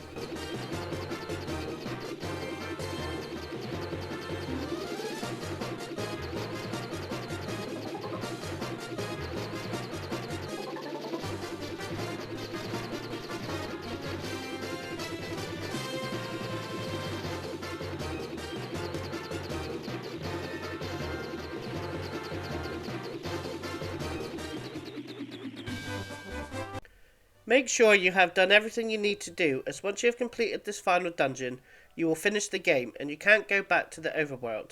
Go to where you defeated Garland the first time you were here, and activate the orb to transport 2,000 years in the past.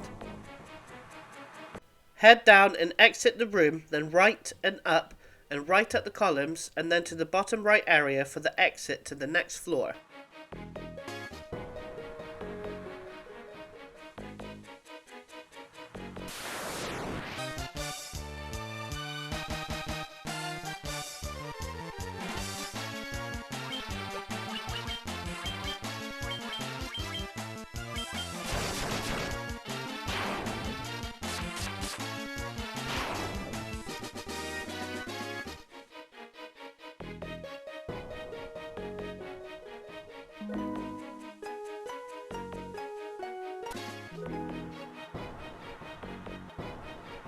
Head right to the next stairs. Head all the way down and then right. When the columns go right, then up through the door, and you'll get a guaranteed encounter with a very weak enemy, Death Eye. Green dragons have a gas attack which causes poison.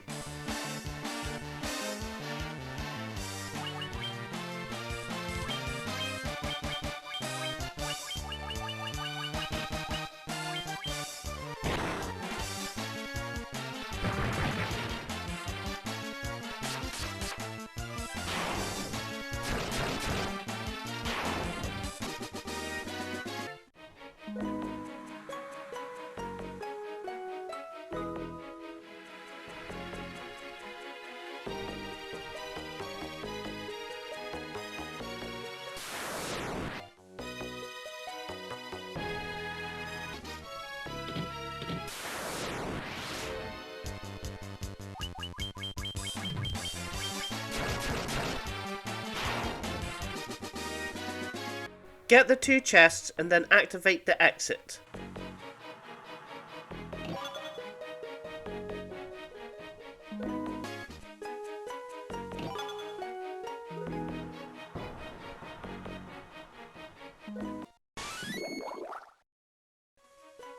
Head down and left and then up when the columns go up, and go all the way up, and the exit is in the top left corner.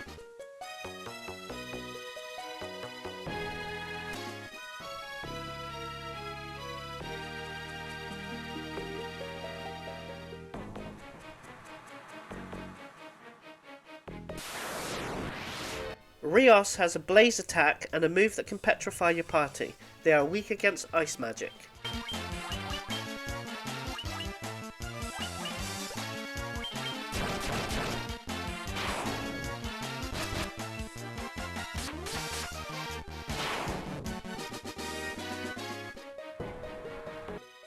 Head all the way left for the exit.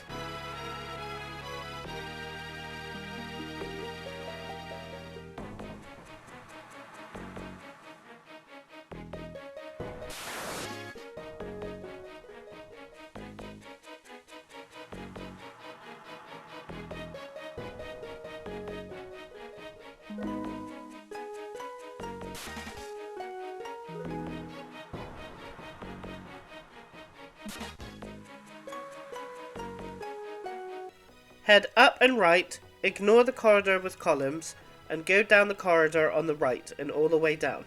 Heal up before you reach the stairs. There is a guaranteed encounter with a stronger version of the Lich.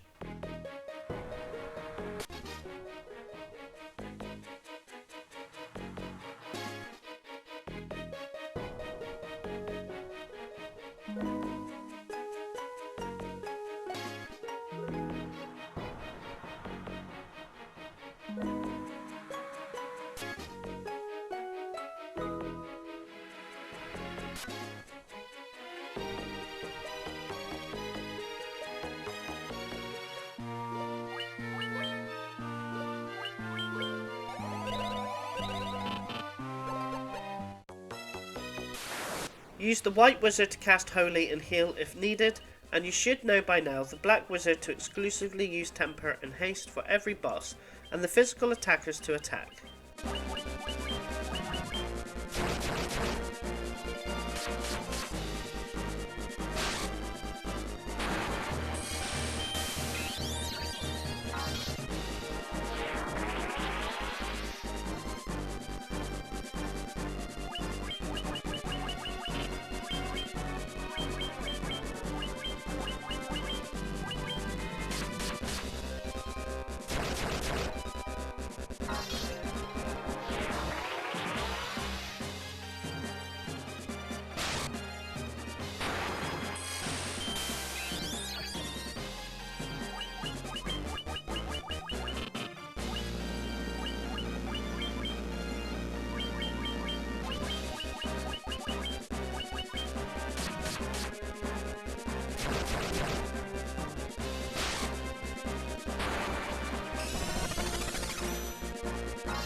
Most of the enemies in this floor are fire enemies and are weak to ice.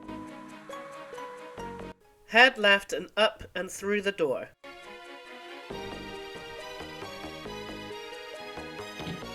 Head all the way right and exit through the door.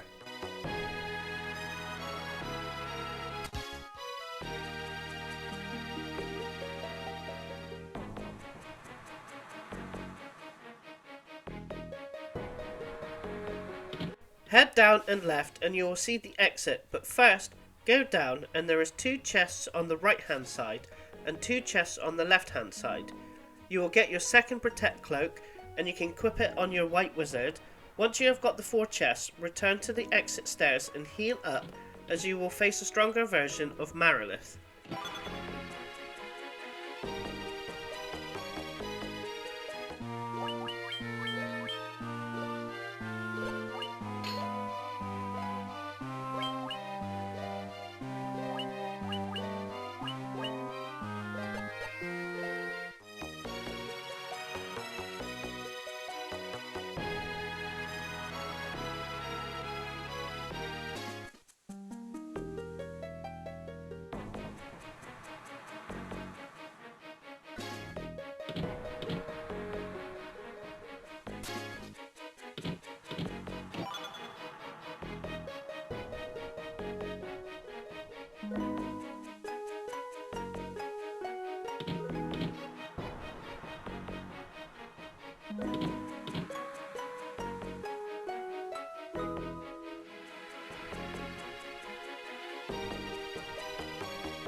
Use the white wizard to cast Proterra and use the white robe for Invisiria, and then heal when needed.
On this floor, there's a very rare enemy called the Water Naga, which has a less than 2% chance of showing up.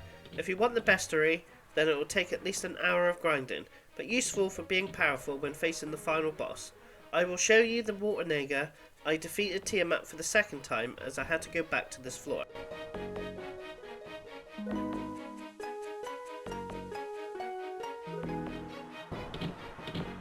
Head to the bottom right door and follow it around and exit out the other side. Then it's a linear path through to another door. Most of the enemies in this floor are weak to lightning.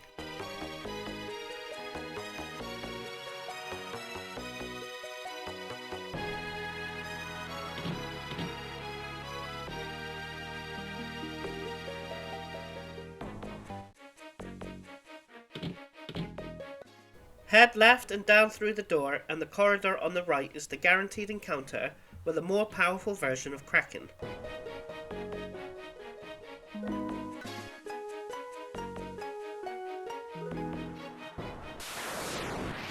Use the White Wizard to cast Null All to everybody.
Like the previous floor, there is another extremely rare encounter, the Iron Golem, which has the same less than 2% chance to show up, and again it took about an hour to show, and I did it after facing Tiamat, where I looked at my bestiary to see what was missing.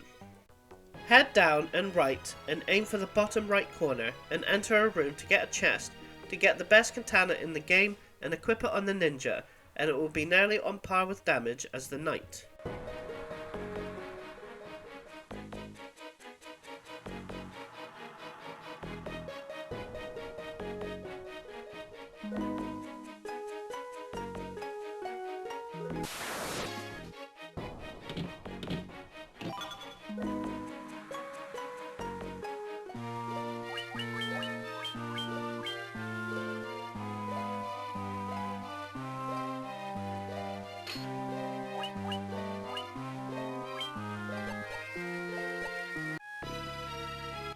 Head back to the top left area where the entrance stairs is, and the corridor to the right is a guaranteed encounter with Tiamat.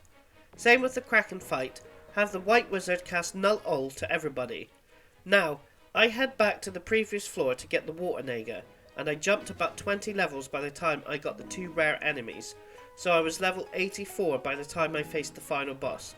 You also, if you ever need to go back to any floors, you will have to face the bosses again as they are guaranteed encounter spots.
The strongest of the golems, they can cast Scourge, but if you all got protect rings, you will be fine.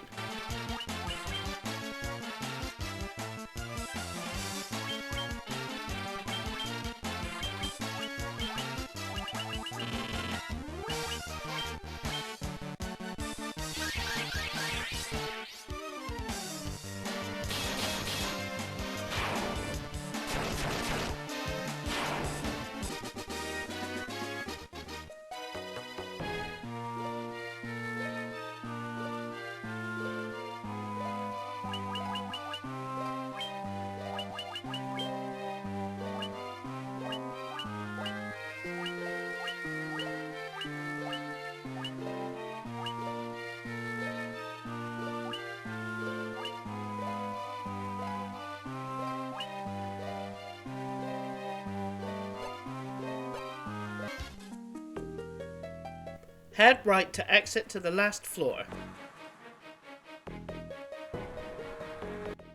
The final boss is in the room you can see below. Go left or right and follow around. Heal up and get your MP to max.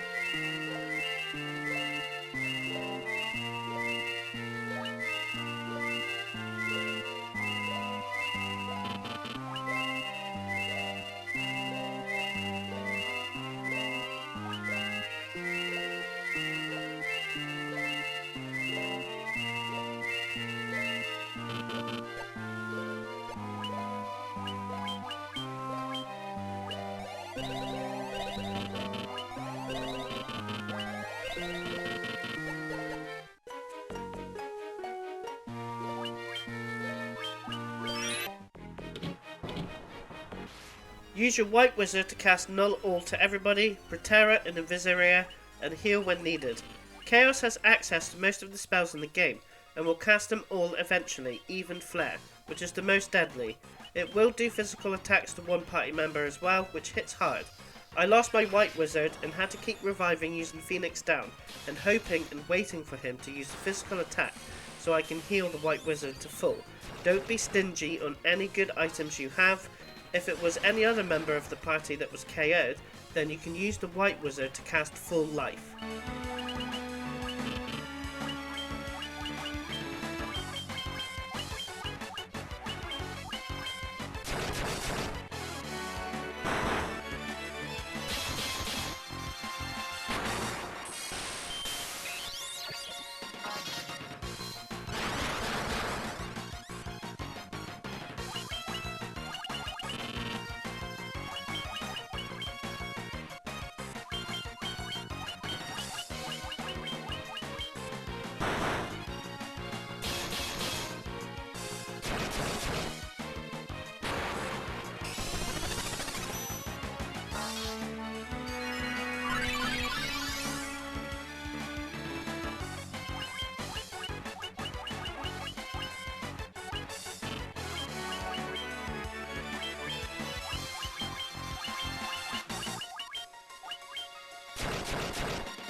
If you like this video, subscribe to my channel, where there are more complete retro walkthroughs, plus achievement and trophy guides, secrets and tips from the latest releases. Thanks for watching.